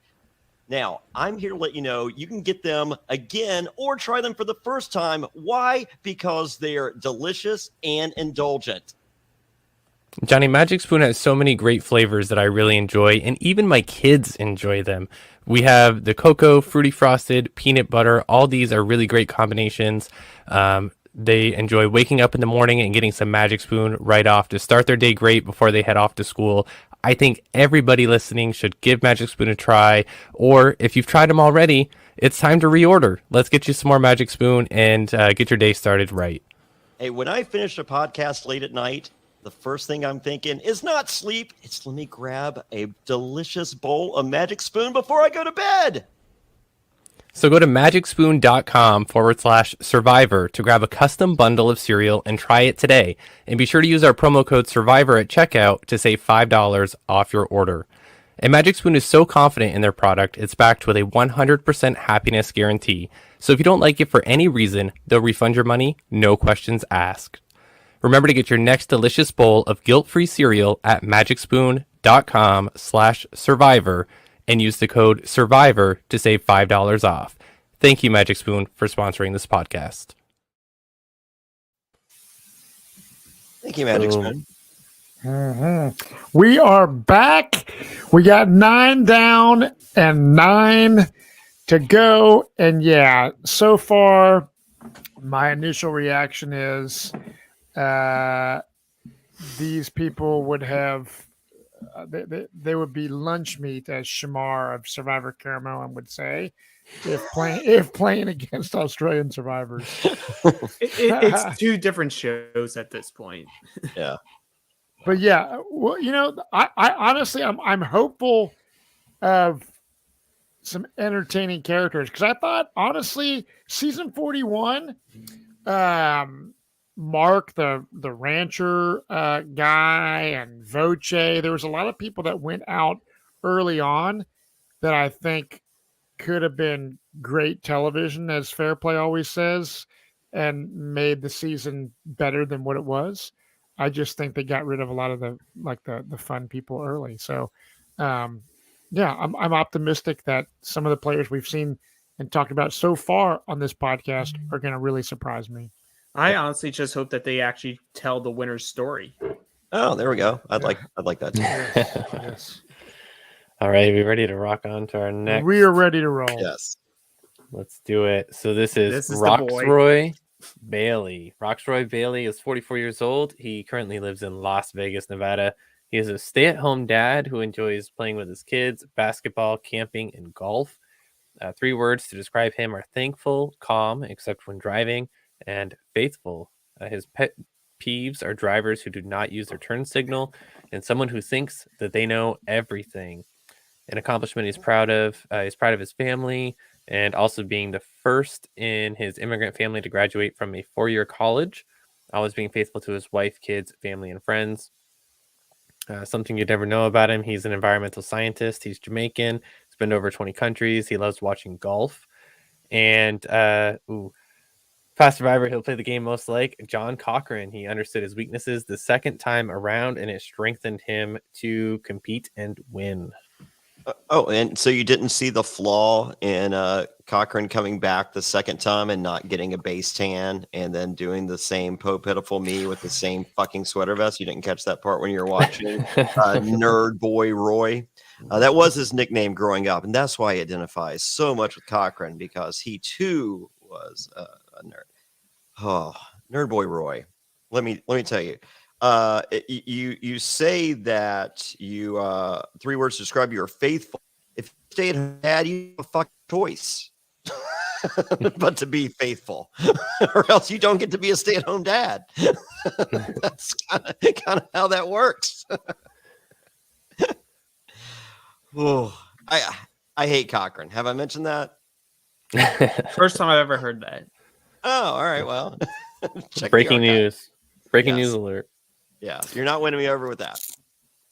Well, my negative is that you enjoy watching golf. I like playing golf, but watching golf is like watching paint fucking dry. So that's kind of a boring. That's a bore just by saying that. It's also comparable to Celebrity Big Brother. Okay, I'm glad I don't watch that. But if you do watch Celebrity Big Brother, we have content on Reality and SFW. We have 2 live fucking podcasts going right now. Wow. Is that insanity? That is insanity. But I will say, back to Johnny's thing. I know for those I think listening, the other one's done. Okay. So for those listening, Jonny Fairplay has said, "Oh, Cochran didn't get a base tan and he wore the stupid sweater vest." Newsflash: Survivor picks what everyone wears. Yes. So if they want someone to be the nerdy thing, where they want Philip Shepard to wear the pink underwear, You can still get a base tan though, Matt. you can still get a base tan. And but as far as the outfit, Survivor purposely wanted him to wear that. They did. I know that. But I will say, yes. Here's a little spoiler alert. Well, not really spoiler alert, but I played Survivor Caramoan with John Cochran. I was actually on a tribe with him for 3 days before I got voted out. John Cochran got severely sunburned just on like day 1. And but he's so smart, Matt. I don't understand how. Yeah, it's just like you got to keep your body covered up. It's like even if it's hot as fuck, wear socks or shoes because the top of his feet were burned, and or a base tan. Well, I didn't get a base tan. Another spoiler is Survivor gives you sunscreen. Okay, so it's off camera. It's off camera, but in Cochran's defense, you don't get the sunscreen until you get onto your camp, and there's a medical kit box in the woods, and you can't see it. And all it is like sunscreen and stuff. They don't give you food and all that shit. But he got burned before on the boat ride from the intro sequence into the game in the Philippines. But yes, if I was to go back again, base tan, not a bad idea. Roxroy Bailey, Cochran, Jeff Probst loved Cochran. If you say Cochran, that might have helped you get on the show. So props to you because Probst loves John Cochran. He wanted John Cochran to win, the ultimate underdog nerd. Now, he created David versus Goliath to create another Cochran. Yep, exactly. Yeah, that's right. So, Roxroy, 44, stay-at-home dad. I hope you enjoy the adventure of a lifetime. I don't know how. With the whole Cochran thing, I don't foresee you. Like, I know Johnny hates Cochran, but Cochran had very good confessionals. He spoke very well. His confessional count, if you go to Google and look at an Excel document of confessional count, he had shitloads. He was a king of confessionals, whether you like him or not. And I don't think Roxroy is going to live up to that standard, but hopefully he'll do decent. Looks Honestly, like a fun guy. Honestly, in a game, if I was in a tribe with Roxroy and we went to tribal first, he's a name that I would want to write down just because I think it'd be fun to write that name down. Well, there you go. I would like to write down his name too. for all kinds of reasons. I don't know. Like again with my 41 comparisons, he could be an Abraham, breaks the flint and goes home. I think he's Abraham or Nasir. We're on the same page right now. I mean, we are vibing. We are vibing. Oh, and Bobby Goodsby ended the Celebrity Big Brother podcast just so we could watch this, not because they had nothing else to say. And Bobby, you'll be happy to know that we've already talked about Brent's favorite, Tori, and I had her in my final 3 pick. So we'll see if she moves up to the winner spot before we're all said and done. So, but Roxroy, it's Abraham or Nasir. That's as good as it gets for me as a prediction. I can see that, and it's funny because in the season 41 cast assessment, I was all Team Nasir, ready to go, and then we started watching the show, and I was like, oh, Nasir, didn't quite live up to my expectation. I think that Roxroy looks like he's a really, really nice guy, much like Nasir. So I can see the connection. I'm not sure that being a really, really nice guy always translates into being a successful Survivor player. So yeah, I don't think we're getting a that is Roxroy moment. Is he not going to get his Rupert? I hope we do. I hope he proves us all wrong and he goes out there and absolutely kicks ass because that's just a name. Honestly, he's got a name that should be famous. It is a fun name. I do like the name. I think within his tribe, he's definitely going to stay around a while. If they keep going to tribal, I think this tribe is debate shit the bed. Yeah, the IKEA tribe, like we said, some assembly required. For many reasons. All right. Oh wait, why is Adam Klein here? Yeah, this is Scrawny or Adam Klein. His name is Zach Wurtenberger. Good job. He's 22 years old from St. Louis, Missouri. He's a student. His favorite hobbies include social strategy games, sketch comedy writing, and running. 3 words to describe him are clever, competitive, and a storyteller. His pet peeve is people who don't tip. He used to deliver pizza, so it's a pretty big deal for him. So tip your pizza drivers. Accomplishments he's proud of at the moment. There's a bunch of academic stuff like getting into Washington University, winning the Tournament of Champions. Personal accomplishments. He's proud of a sketch that he wrote for a spring comedy show titled Skate Park. His hero is his parents. He's 22 years old, so he hasn't had much time to establish other heroes. But your parents are always a good bet too. Past survivor that he will play the game most like is Todd Herzog. He played a brilliant game in China. Well, hold on. His other hero is Ethan Zahn because he's I'm sorry, that was buried in the TV, which was really cool for him. And then on his interview with Dalton Ross, his favorite survivor is actually Jonathan Penner, a fellow Jew. I like Jonathan Penner. As he described him, and he liked Penner gameplay, and he really appreciated how Penner has persevered through everything that that he's gone through in his personal life, over the past couple of years as well. So, Yep. Very Adam Klein-ish. and is a fan. Like he's in some of the other like Survivor patron groups. Oh, is he? So he's in the community. Yeah. Okay. So yeah, and as you were talking, he wants to play like Todd Herzog, and we'll see. He also likes Jeremy's meat shield strategy. There's other people that used a meat shield way before Jeremy, so that's disheartening that you give Jeremy credit for that. I feel like Parvati created and played the best meat shield strategy in the history of the game. But I think you had a meat shield strategy, sort Oh, of, yeah. or a giant okay, a giant burden of it all. maybe I did invent it, but but Jeremy won, so I guess just go with the winner because that's what assholes do. They just pick the winner edit. But like this is a bad season to go in and say I'm going to incorporate a meat shield strategy. I mean, how many meat shields are on this fucking season? One? What, you're hoping for a swap so you can get Jonathan before he gets voted out? Like on this tribe, I think Tori's the meat shield for him. Yes. It's like, who else can you pick?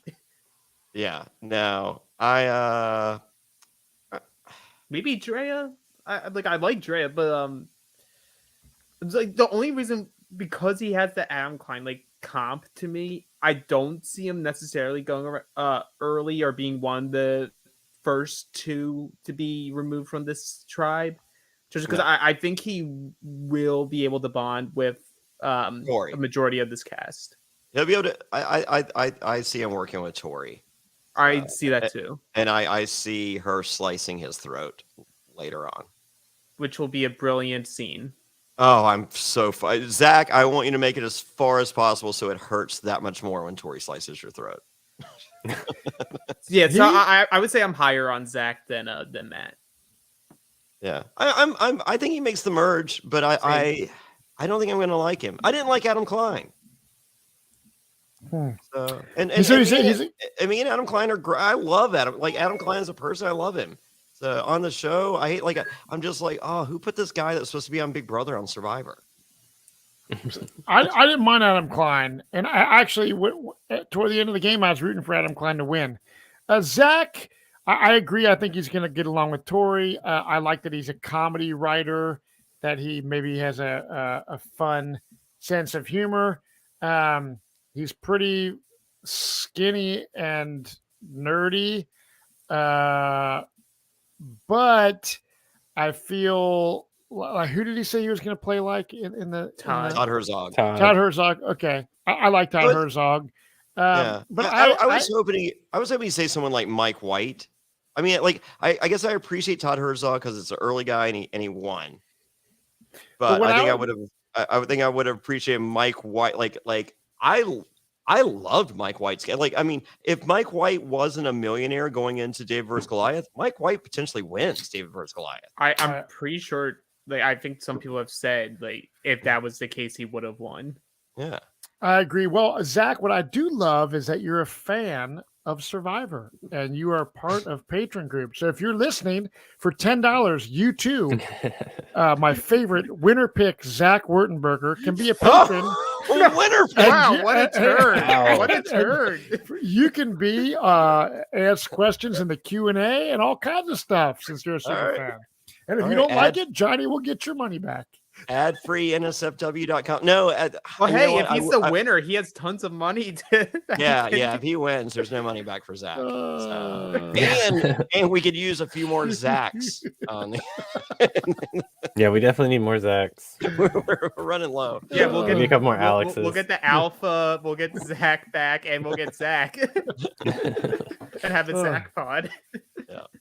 Yeah. So yeah, I like Zach in terms of the fact that he's part of the Survivor community. I think that's pretty cool, and we do connect with a lot of people that we like. I like Ethan Zahn. I've got my old school Survivor shirt. Jonathan Penner, this red T-shirt on the wall behind me was a fundraiser for his wife. For ALS research in honor of his wife Stacy. So So that's pretty cool. I think Todd Herzog is a pretty badass Survivor player. So he's got the right mindset going into it. I'm hopeful he can make it. He does look like he might struggle a bit in challenges, but so will a lot of other people on this season. So will I 90% of this cast. yeah. So that probably will play to his benefit. So if he's got the Survivor spirit in the know-how, then I think he has the potential to make it. Yeah, he was cast in the right season. Yeah, definitely. All right, let's move on to Andrea Wheeler. She's 35 years old from San Antonio, but she currently lives in Montreal, Quebec. She is a fitness consultant. Her favorite hobbies include working out and any kind of charity work. 3 words to describe them: resilient, ambitious, and caring. Pet peeve: dishonest people. Great show. Yeah. Welcome to Survivor. Yes. Accomplishment she's proud of: becoming an all-American track runner. If you are or ever have been a competitive athlete, you know the dedication, sacrifice, sweat, and tears it takes to succeed. Something that we would never know about her: she has a fear of death. She comes off super confident and strong, which she is, but deep down I do fear the end. I think it stems from losing some very important people in my life at a young age. However, this fear doesn't cripple me. It gives me the perspective to live every day to the fullest. What past Survivor will you play the game most like? Kelly Wentworth. She contributes to her team and she sets up alliances while still being a competitor in the competitions. But that's not what she told Dalton Ross. She said it was Kim Spradlin. Also from San Antonio. So, are there this many people that normally name Kim Spradlin? Because I feel like she's mentioned a lot this season, and that's not typical. No, so the big winners this season on being mentioned were Tony, Kim, and Penner and Tasha. So, but as far as her pet peeve is dishonest people, she says her hero is her mom, who she, at the end of talking about how awesome her mom is, and her mom does sound awesome, and I do not want to take it, but she says her mom is the bomb.com. That is my biggest pet peeve, is anything bomb.com. Just I like Drea. I did too. I looking at her, Drea and Tori are my 2 favorite people on the IKEA tribe. Yeah, I just think she's got spunk and fire just by looking at her. I think she's going to have clever confessionals, and I think she's going to do well. Yeah. I would like Tori, her. Zach, and Drea to team up. That's 100%. I was looking at this tribe, and I feel like they could be the ones that they'll all have their connections with each other, but those 3, I just keep looking at the tribe photo of them. I feel like they will be the crux of that tribe. Oh, and not Romeo? No, Little Romeo's gonna be at Ponderosa at that point. But like, I'm very high, just like last season. I'm a lot more high on the women that were cast this season than the men. Yeah, honestly, I would love a final 3 that had Tori and Drea in it, and Marianne. Yep. Have that be the final 3. I think that's a really cool one. I'm cool with that too. Right on. So, I'm cool with Drea. Drea's definitely post merge. Yeah. I connect with some things in Drea's bio on a personal level, and I think a lot of what she says it just all kind of clicks with me. So feel a connection with Drea, so I've got to root for her to go deep in the game. Yeah, I too fear death, and that's also like, I love how she uses that as like, it's not something that cripples me, it's something that drives me. Like, I think that's dangerous if you have someone like that on Survivor, who's like, because I'm so afraid, I'm literally gonna put everything I can into every moment. I just hope that she's able to do that in a way that like can get her very far. Yeah, and that's kind of what I connected with too. I kind of developed the same fear. Last year, my dad passed away. It's been almost a year now. And since then, I've had that same problem, but I've also recently come to a realization, like, I got to make this shit count because I've only got so many days. So that stood out to me in her bio for sure. All right. That's the IKEA tribe. Yeah. The IKEA tribe. That's the end of the IKEA tribe. Now we're And moving on to the. And next is Jonathan LaPaglia would say the Green Tribe. Oh my the god, green tribe. I hate that so much.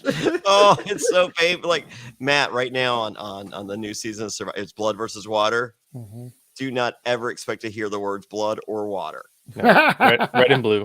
And Red they and blue. say it one time, and then ever after that, the red tribe wins immunity. I love it. He just as clueless as I am when it comes to remembering Yes. shit. Yeah, it's just like I don't know. It's Yeah, red and blue. living for the casuals who will never remember a tribe name. Yes. Yes. So and then like and blood and water not that difficult to remember. Like Vati and fucking IKEA is Yeah. like go fuck yourself. Yeah. You know, just say green. They literally have to Something spell as out the simple as- words multiple times. Yeah, but it's something as simple as blood and water is like nah, red and blue, we're good. Red and blue.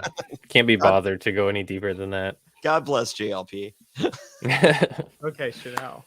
All right, so here we are on the Vati tribe. Starting off with Chanel Howell. She's 29 years old, currently lives in New York City. Her occupation is that she is an executive recruiter. Her favorite hobbies include exploring new countries, trying new cuisines, and blogging about them. 3 words to describe her are cunning, competitive, and cultured. Her pet peeves are slow walkers, and she says that's the New Yorker in her. An accomplishment that she's proud of is utilizing her recruiting skills to create a mentorship program to help young women get into professional spaces. What past survivor will you play the game most like? Take a guess. Who do you think? Kim Spradlin played a That's what perfect she says game. there. But but with Dalton Ross, she says number 1 with a bullet, Tasha. Not Okay. bad. Which I like it. If you've ever met Tasha in real life, amazing. Holy moly. Like Tasha that has like a Chick-fil-A restaurant now. Yeah. Yeah, I think Oh, that's that's who. cool. I'm So- pretty sure she does. So but she doesn't stop there. She says Tasha, Sari, Sabrina, Desi, Julia, Missy, and Lauren. She's got a Wow. list. So I mean, There's some like good to players be on able that to list, though. name like that many, like other than like Zach and Tori, she can probably name more survivors than any other survivor on this And- cast put together. And like the people that she's naming, like it's very clear that like I think she's like going in sort of respecting those that she identifies with, yeah, and then going like, I want to continue what I respect about them, but like use that to drive me forward. yeah, I like it. I like a it. lot. I think she could be a good villain on this season. I hope. What I love is the fact that she respects those players, and I just feel that she's 29, so she's got life experience. She loves travel. She does the blog. She's obviously big time into the business world, so she knows how to communicate with many people that are really high up on the totem pole. I'm assuming big execs. So I think in the game of strategy, she's going to have an upper hand because she deals with this shit in her regular life. So that's going to be a huge advantage to her. And yeah, I love her. I think she's good. And her bio does go on to explain that she considers herself a student of the game. She's watched all the seasons. She's studied the grades. She's learned the nuances. And she describes herself as a subject matter expert in Survivor. So all that experience that you just mentioned on top of her Survivor knowledge, I think will take her really far. I think that she could be another one of my final 3 picks. Yeah, I think she's going to be great. I love Chanel already. I think she's oh, I think she's say your hot. thing first. I think she's hot. Also, yes. I think Yeah, she's very, hot. very attractive. So my upside for her, without getting the casual hate, is I think she's this season's Shan. And that's also because there's someone else on this on this tribe that I think could be her Ricard. Oh, okay. So Okay. I think she's the hottest person on this cast, and I've been I've been accused of being sexist over the years, but I feel like I'm mislabeled because I'm sexist towards like I root for girls more than guys. like I'm reverse sexist, I guess. So and it's not because she's hot that I think she's gonna. I think she's a total package, but she just happens to be hot. So yeah, we should really be talking about you're sexist against the men. I am. And I'm cool with that. Go ahead and say that. It's fine. I don't know. care. It's not hurting my feelings. So Definitely post merge. So I think she's the player of that tribe. I think I'm gonna win her pick. Nice. Very Strong. nice. There we go. Very nice. All right. Moving on up. Hey, look, it's Ricard. Hey, it's Ricard. It is not is- Ricard. This is High Gang. Yes. Hold on. Let think. me see who he says before because this is gonna kill me because I guarantee. I We have want to different say lists, so let me see what it says on mine too. yeah. I want to say Parvati, but I'm not that hot or charming. Similar to Aubrey. Stop with the Aubrey. She dresses like Donald Duck. Okay. With Dalton Ross, he says Tasha. Nobody can keep their story straight this season. That's going to not work in their favor. No, right?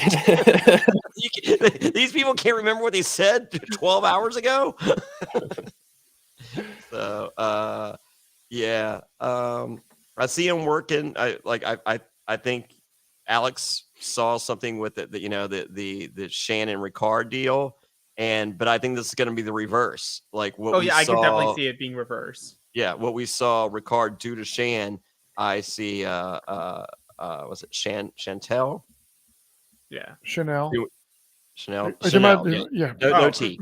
Chanel. I see Chanel doing that to High. Yeah, I just see a similar relationship essentially. Yeah. I'm hoping he's a villain. This picture looks like he's a villain. I can't stand his stupid yellow striped shorts. Data scientist. Villain. I think he's gonna be like. I think he's gonna come in thinking that he's like super smart since he's a data scientist, which I don't even know what that means.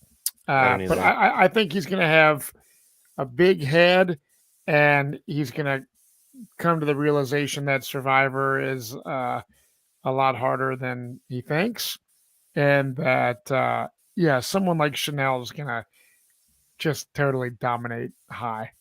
Well, I hate that he hates Patreon and people that are patrons of high quality content websites. Is that what he said? He says I hate patronizing people who talk down to others. I may have completely misread that. For everybody listening, we kind of gave our takes on him already, but I'll give you his little intro here. Yes. So it's his High Gang, I think is how you would say it. He's 29 years old. Currently lives in New Orleans, Louisiana. He's a data scientist. His favorite hobbies include traveling to new cities and using their public transit system to explore, bringing his dogs to dog parks, recreating all of his favorite dishes from scratch using recipes that he finds online. 3 words to describe him are aggressive, astute, and audacious. His pet peeves are judgmental people looking down on someone for their lifestyle or choices because they're not the same choices that you make. He hates patronizing people who talk down to others, and he hates when people wear shoes in his house. Oh my God, I can't stand this guy. Number one, I hate dogs. I hate public transit systems. I hate people that make you take off your fucking shoes. I hate people that hate patrons. I hate. So this is Johnny's first. Really building up that villain for him. Oh my God, and then he loves Parvati and Aubrey. Stop it. So yeah, I'm done. Yeah. I think once again I reverse Shan and Ricard from last season. I think you get the same thing here, and I hope it stings just as much. Yeah, like these are the 2 on this tribe that I had like the highest likelihood of making the merge. So, Alex is most likely to succeed couple. yeah. Yes. All right. Well, that's that with him. So let's move on to Mike Turner, who is 58 years old from Hoboken, New Jersey. He's a retired firefighter. His favorite hobbies, I should say, is working out, sports, and watching great movies. There's 3 words to, What's describe a him. great Mike Turner's like, I like great movies like Under Siege and Under Siege 2. 3 words Really to describe him. disappointed that there wasn't an Under Siege 3. 3 words to describe him: loyal, loud, and fair. His pet peeves are people ripping open cereal boxes and leaving them open. Not Magic Spoon. Not Magic Spoon. Promo code Survivor. Treat that stuff like royalty. Yeah. And also people who are late. An accomplishment he's proud of is raising his children. Let me see. Something that we would never know from looking at him is that he's sensitive. He cares. He gets his feeling hurt. He's smart. Does. And his heart hurts for the less fortunate. He loves learning. He's a straight arrow. His hero, not sure if he has any. And then he lists a couple of people. Captain Stan. Y'all can't give me these names. Well, John O'Brien. I'll give you a break here, and you can say if you want a straight arrow, you can get Blue Chew today. Promo code Survivor. That's right. Past Survivor, he'll play the game most like he'd like to play, like Boston Rob. Not But sure that's it'll work not out what he that said way. to Dalton Ross. What did he say?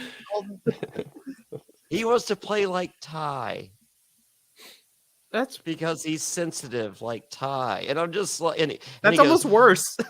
It is ridiculous. Like, if you ever meet Ty, Ty will tell you, "I am the worst. It's so bad at Survivor. I'm horrible." So the only returning player this season will be Mark the Chicken. Yeah. That's what we can expect. So Mike's biggest pet peeve is people who are late. Guess who's not going to be late to the Ponderosa? Mike Turner. Yep. He will be holding a spot for all you other pre-jury members. Yeah, so season 41 comparison to me, I'm combining him between Abraham and Brad. He is going to be the person who finds advantage by his foot near the fire. Okay. And is going to go out that same episode. Oh, sweet. I am for that. I am hoping it's episode 2 rather than 3. Yeah, he's going to be as confused as a goat on AstroTurf. Oh, he reminds me of I've worked in the wrestling business for so many years, and there's so many of them that are just emotionally destroyed from whatever, and this is like the word is, you meet one of your hero wrestlers and you're just like, man, it's gonna be the coolest night ever. We're gonna fucking party, and they cry, and that's Mike. Mike is a disappointing hero. He just seems. I don't know. First of all, I don't think he has any nipples when in this business. They're very tiny. And if something else is tiny, try Blue Chew, Mike. It might help you out. It might make you a little more sensitive down there instead of up there. Use promo code Survivor. But I'm looking at another cast photo on my phone where he's kind of mean mugging the camera. Like, I don't know if he's trying to be a tough guy. I mean, we've had firefighters before, typically very loyal. I think Mike's going to want to be a leader, like a dad role. And I don't think anyone's looking for a daddy on this cast. They are. I think it's going to go over like very poorly, and he's just going to be definitely the odd person out on this tribe. He's literally going to be Abraham, who when they lose their first challenge is going to go to the 2 guys and go, "We got to keep the strength together." Yeah. And then break the flint, even though he's a firefighter. Because you know what? He's gonna break the flint because he's a firefighter. He's like, I can't allow fires to be made here. And then everyone's gonna be like, okay, have fun in Ponderosa. We need a new flint. Yeah, this guy's gonna get over like a fart in church. Yeah, it's unfortunate because like he's a firefighter. I've got like 4 jobs, and one of them being a per diem firefighter, but so I have that connection with him, and I'd like to say that that I can root for him for that reason. But unfortunately, I'm not getting a real strong vibe from Mike. Almost a little bit of a Philip Shepard vibe. I was going to say the same thing. So That's not a compliment. yeah. So I mean, Philip it looks is like there's super some entertaining. pink He on makes great there. TV. So maybe Mike will be super entertaining and great TV for us also. We'll see. I feel like there was an element of Philip Shepard to Brad, which brings this all full circle. Brad from last season? Yeah. Yeah. Yep. Yeah. There you go. All right. Well, there's Mike. And we're moving on now to Lydia Meredith. Lydia is 22 years old from Fredericksburg, Virginia. She now lives in Santa Monica, California. Fredericksburg, Virginia, the home of Adam Christopher Gentry, who is who I talked to 3 days ago, is doing great.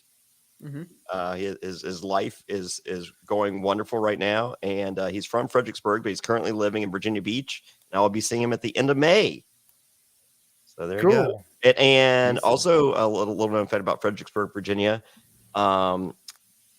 Adam Gentry hurt his foot on Survivor on Cook Islands, and so he was given since CBS was paying him money since he couldn't work because of his foot injury. They actually made him. They gave him a job working in casting, and his job was to look through all these videos. And instead of looking through videos, he was playing on Facebook or MySpace or whatever the social media was at the time, instead of looking at the videos, and just happened to see one that said Fredericksburg, Virginia on it, and said, out of this entire stack, this is the only good one. You should put this person on. And that was Tracy Wolf on Fans versus Favorites. Wow. Okay. And it's just because it said Fredericksburg, Virginia. And all those people that made videos, he did not look at your videos and he threw them in trash. Oh my God. All right, good. I'm taking notes on this. My next bio is going to say I'm from Fredericksburg, Virginia. There you go. Yeah. I mean, I've been there once, so that must count. Yeah. Her occupation is that she is a waitress. Her favorite hobbies include writing and comedy, going to music festivals, roller skating, and going to the movies by herself. 3 words to describe her: funny, spontaneous, and loyal. Her pet peeve is when people waste her time. And something we never know by looking at her, she's terrified of vacuum cleaners. She can use one, but can't be in a room when someone else is vacuuming because people always chase her with it, and it scares her. Her hero is Kristen Wiig. She's so funny, adaptable, and paves the way for herself and writes. Who's Kristen Wiig? I have no idea. A comedian. Saturday Night Live. Okay. All right.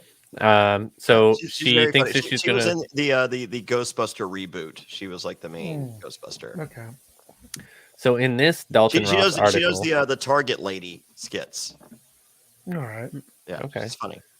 In this I don't think article- Lydia is funny. I think Kristen Wiig is funny. Can we replace Lydia with Kristen Wiig? So in this article that was written by Dalton Ross, even though they told him something else down the road, probably. Oh yeah, no, her answer is much different. Okay, so here she said that she thinks she's going to play the game like Tom Westman. Yeah. He was honest, still a great player. Also Sari, because she's a great social player. She'll carry her own in challenges, but dominate socially. Maybe a little crazy like Debbie. Nobody can be crazy like Debbie, Lydia. Time will only tell. Oh, well, she said the exact opposite of all of this shit. Okay, tell us what Dalton Dalton Ross told us. Hours later. She loves Parvati and she wants to play like Parvati. She doesn't think she's like Parvati, but she'd really like to be. And I'm like, I bet you would. You're not. No. No. Thanks, Matt. Not even close. She looks more like I did when I went to Big Tom's last time with this Hawaiian shirt. She is not like Parvati. I wish she had said Matt Bischoff. I got the shirt.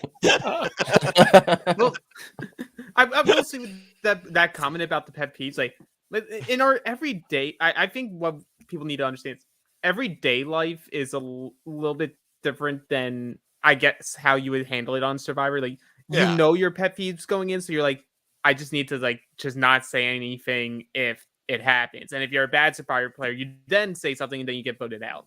Yeah, I mean, like I feel like for me, like my biggest pet peeves would not hurt me or some. I mean, like what is one like my biggest pet peeve is like people that fucking like clap at the on a plane, you know, when they and I'm just like, oh, shut the fuck up.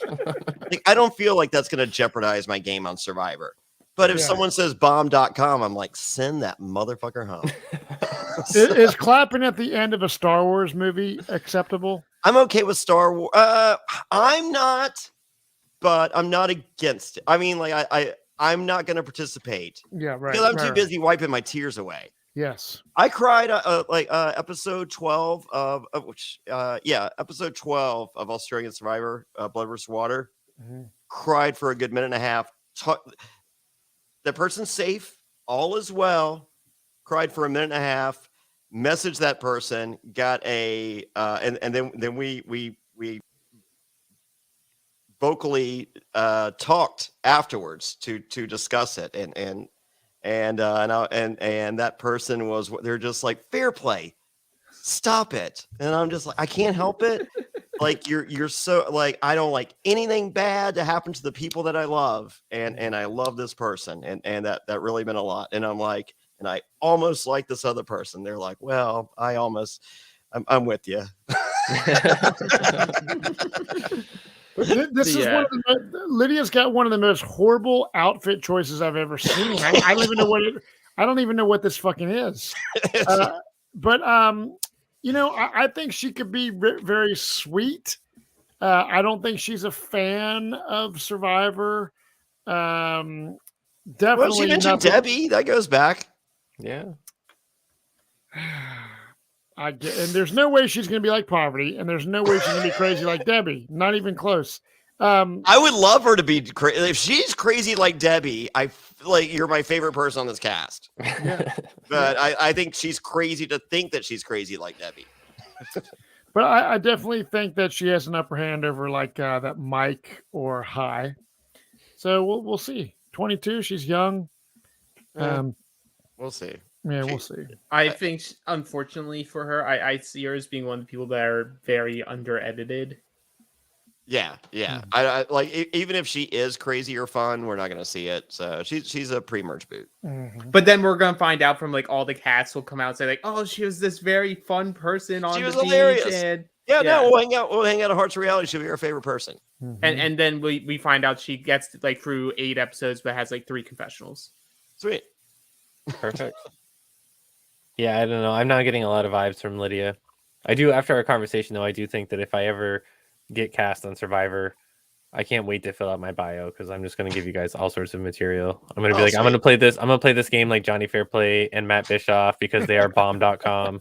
And And my opposite of a pet peeve, I love clapping at the end of a flight. Yeah.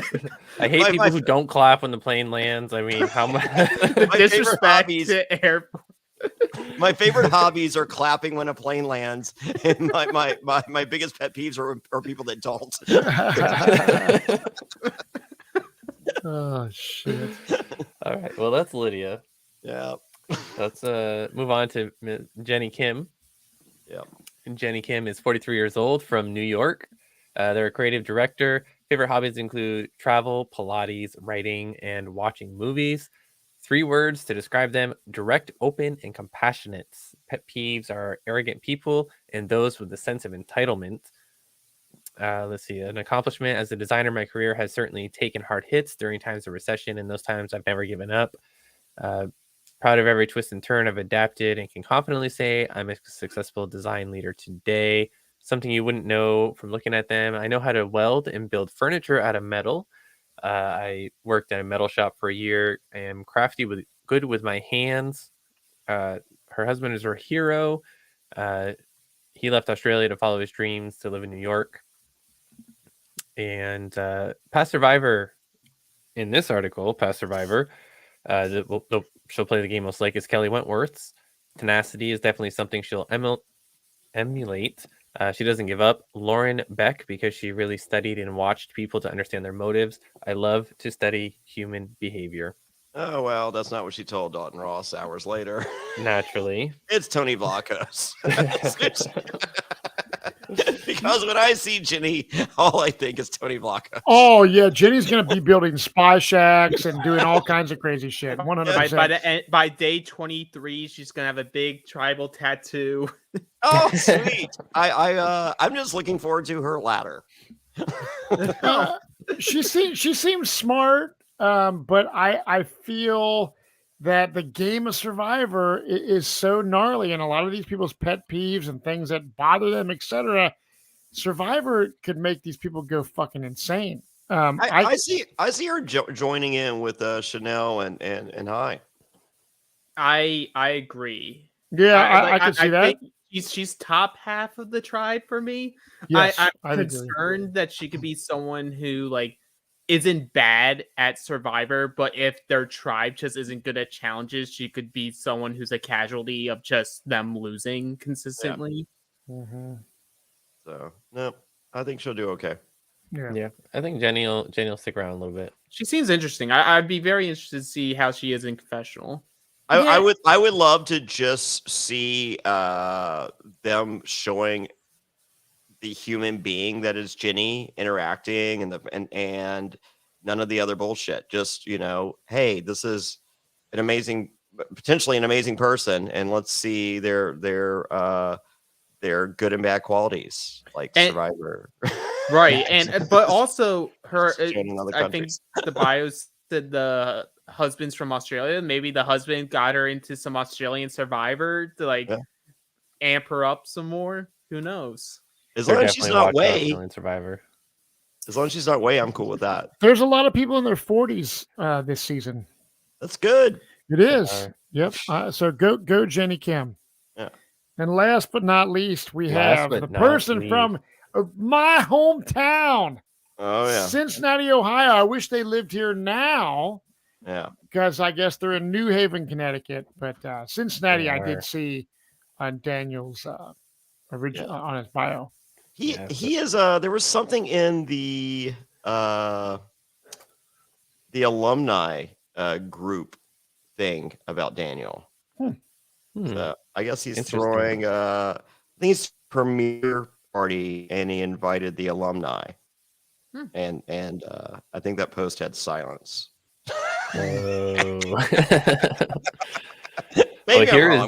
Here's Daniel Strunk, who is swinging for the fences, trying to get some Survivor alumni to his premiere party. He's 30 years old, from Cincinnati, but now living in New Haven, Connecticut. He's a law clerk. His favorite hobbies are that he is a movie fanatic. He likes Legos and keeping track of things and Survivor. Words to describe him are ebullient and driven.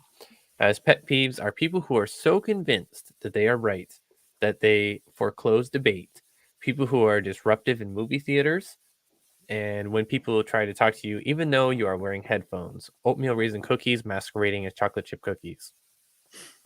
That's a legit pet peeve. What is the accomplishment you're most proud of? I wrote in my journal a personal philosophy on what I think the purpose of life is, influenced by my battle with cancer, my religion, and my ideological beliefs. Something that we would never know. Looking at him, I collect signed pocket U.S. constitutions. Among others, I have one signed by Chief Justice Roberts, Justice Thomas, Justice Alito, Justice Sotomayor, and former U.S. Ambassador to Estonia. His hero is George Washington, and the past survivor in this document, the past survivor that he'll play the game most like, he says, in order for me to win, I will need to lower my threat level from the get-go. The most natural way is to embrace my inner goofy, like Fabio, and then obviously the winners, I would model my game after are Yule and Todd. Oh, and hours later... Tony Tony Vlachos. He goes, if I have 1/16 of Tony Vlachos' skill, then I'm gonna win this in a unanimous vote. But if I have 1/28 of Tony Vlachos' skill, I'm gonna win with a split jury decision. Blah blah blah. So, and he is having a premiere party with Lyrsa in he just moved to Washington D.C. Okay. So that's where something he's tells at. me he's asking for a premiere party with Survivor players now because he doesn't have much life in the season. Yeah. So and no one no he got 3 likes. Leslie I don't know. Leslie Neese, Billy Garcia, and Janet Corbin liked it, and Janet said, "Where's the party at?" And then Lisa responded, and no one said anything else. Well, I mean, Daniel, I think it's cool you're from Cincinnati. I think it's cool. He's 4 hours from me. He New should. Haven, Well, Connecticut. I would say he could ride with me to Louisville, but I'm flying. So, Daniel, cancel your shitty party that no one's going to, and come to Louisville, Kentucky, March 9th at Play Louisville. Get your tickets right now. I don't have a comp for you, but go to survivortix.com. That's survivortix.com. And Daniel, I'll get you a buff. You get a VIP ticket. So There you people in the comments, see Ponderosa, Daniel. Yeah, not giving the.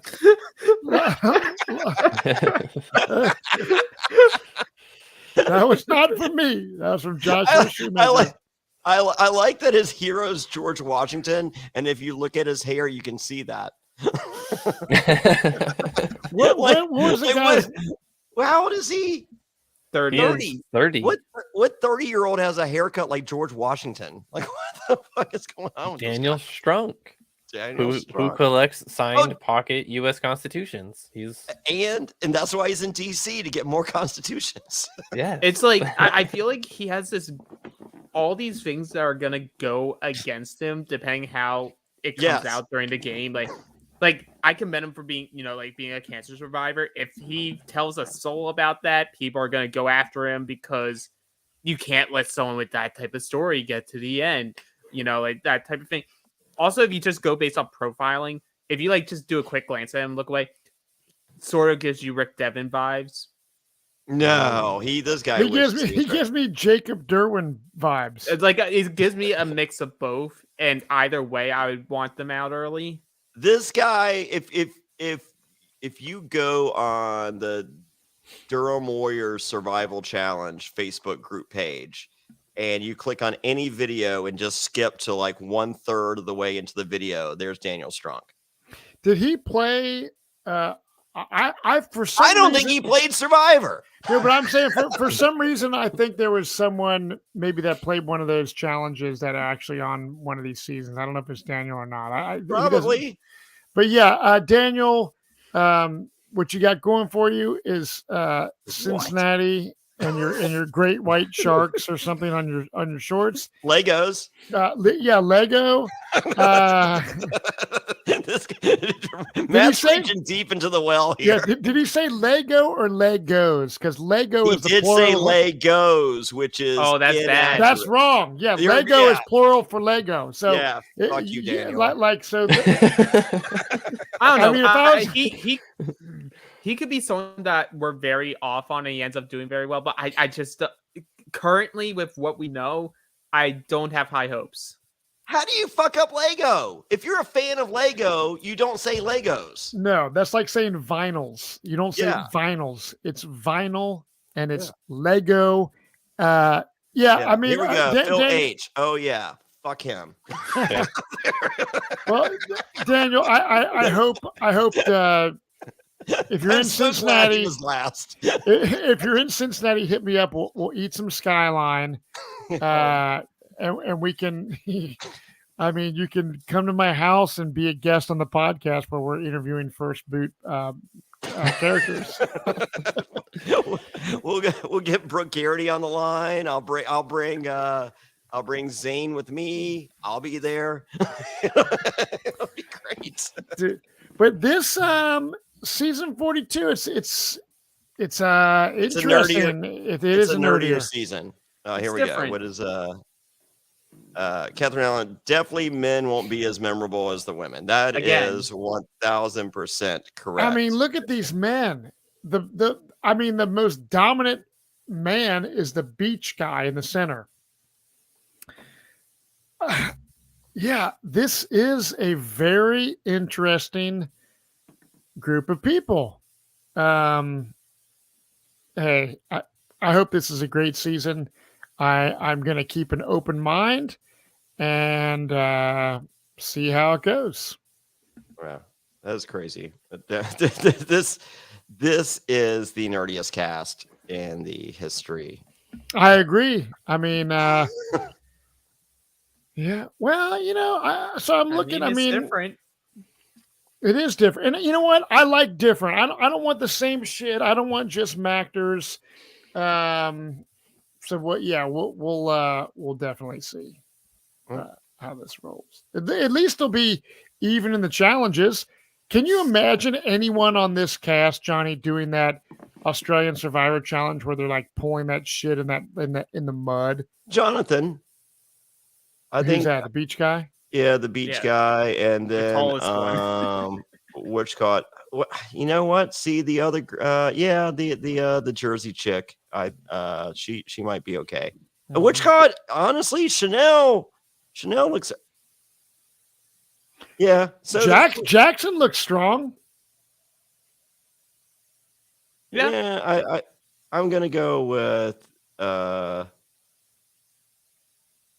beach guy, Jersey, and Chanel. They could do Australian Survivor and Tori, but so 4, and 3 out of the 4 are women.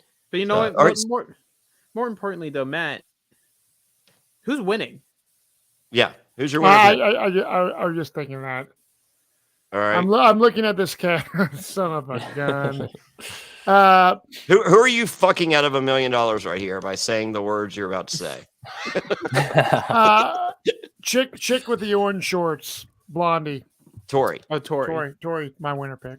Okay, Cody. Okay. I don't remember her name. I'm going for this lady down here on the end. Okay, Chanel. Brown shirt. That's my Chanel. pick. Thank you.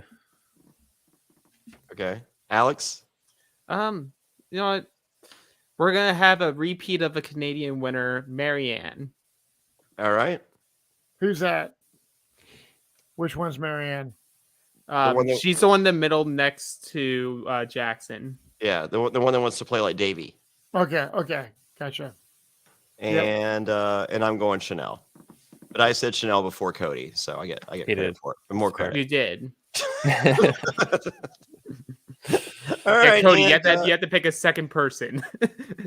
Oh god, second person. Yeah, who do you want to ruin? Fuck, dude. There's not a lot to work with here. There is not. This is, and what's crazy is when the 41 and 42 casts were released, like I felt like I had higher expectations for 42, and I'm just like, what the fuck pictures did I see? See, that's funny because I always had higher expectations for 41. Oh Jesus! So See, I mean, like, the cast my was second, good. my second is Lindsay, but I don't know if she'll win. Like, I think she'll make it far, but not win. All right. Well, You know what I mean? you planted your flag. looking at this picture, the I would girl- not have a problem planting a flag in Lindsay. Especially not girl- with Blue Chew. Promo code Survivor. Drea, is that the girl to the left of Romeo right here? Yes. Yeah. I'm excited for Drea. I am. You know what? Although they're nerdy, Notice how we're only picking women. Yeah. it's so funny. We're Although so they're nerdy, sexist. Tori, the chick on the right, the New Jersey chick, Drea. It's interesting. I don't know. I love a diverse cast. I'm all about putting people of color, giving good representation. How Survivor has changed casting. I'm all for it. However, some of Lynn Spillman's casting was pretty fucking awesome, and that Jesse Tenenbaum or whatever the hell his name is casting the newer seasons, I'm not seeing a very good track record so far. Honestly, I would argue. I thought the 41 cast was Yeah, great. I just thought they I did a would shitty argue- job telling the story, and I think you're tainted by that. that's I probably think what that's it is. that's the nail. Like you're hammering the nail on the head there because Yeah. season 39 outside of like the overall was a very well casted cast, and 41 was a very good cast, but they didn't show it. That was the issue. What was 39 where the redhead dude Tommy Sheehan won? Yes. Okay, and then and which one was the one that disgraced winner Chris Underwood won? 38. Okay, We don't call him that anymore because he doesn't like it. but yeah, so Welcome to the Survivor family, season 42. For those listening, this is a fun, off the cuff. We're just looking. I mean, I don't think they're going to think it's fun, but it's meant with it's fun. It's meant. We're having fun, and I hope don't take shit personally. Yeah, Who the fuck am all. I? I'm a pre-fucking merge boot on a shit season. So who am I to fucking say?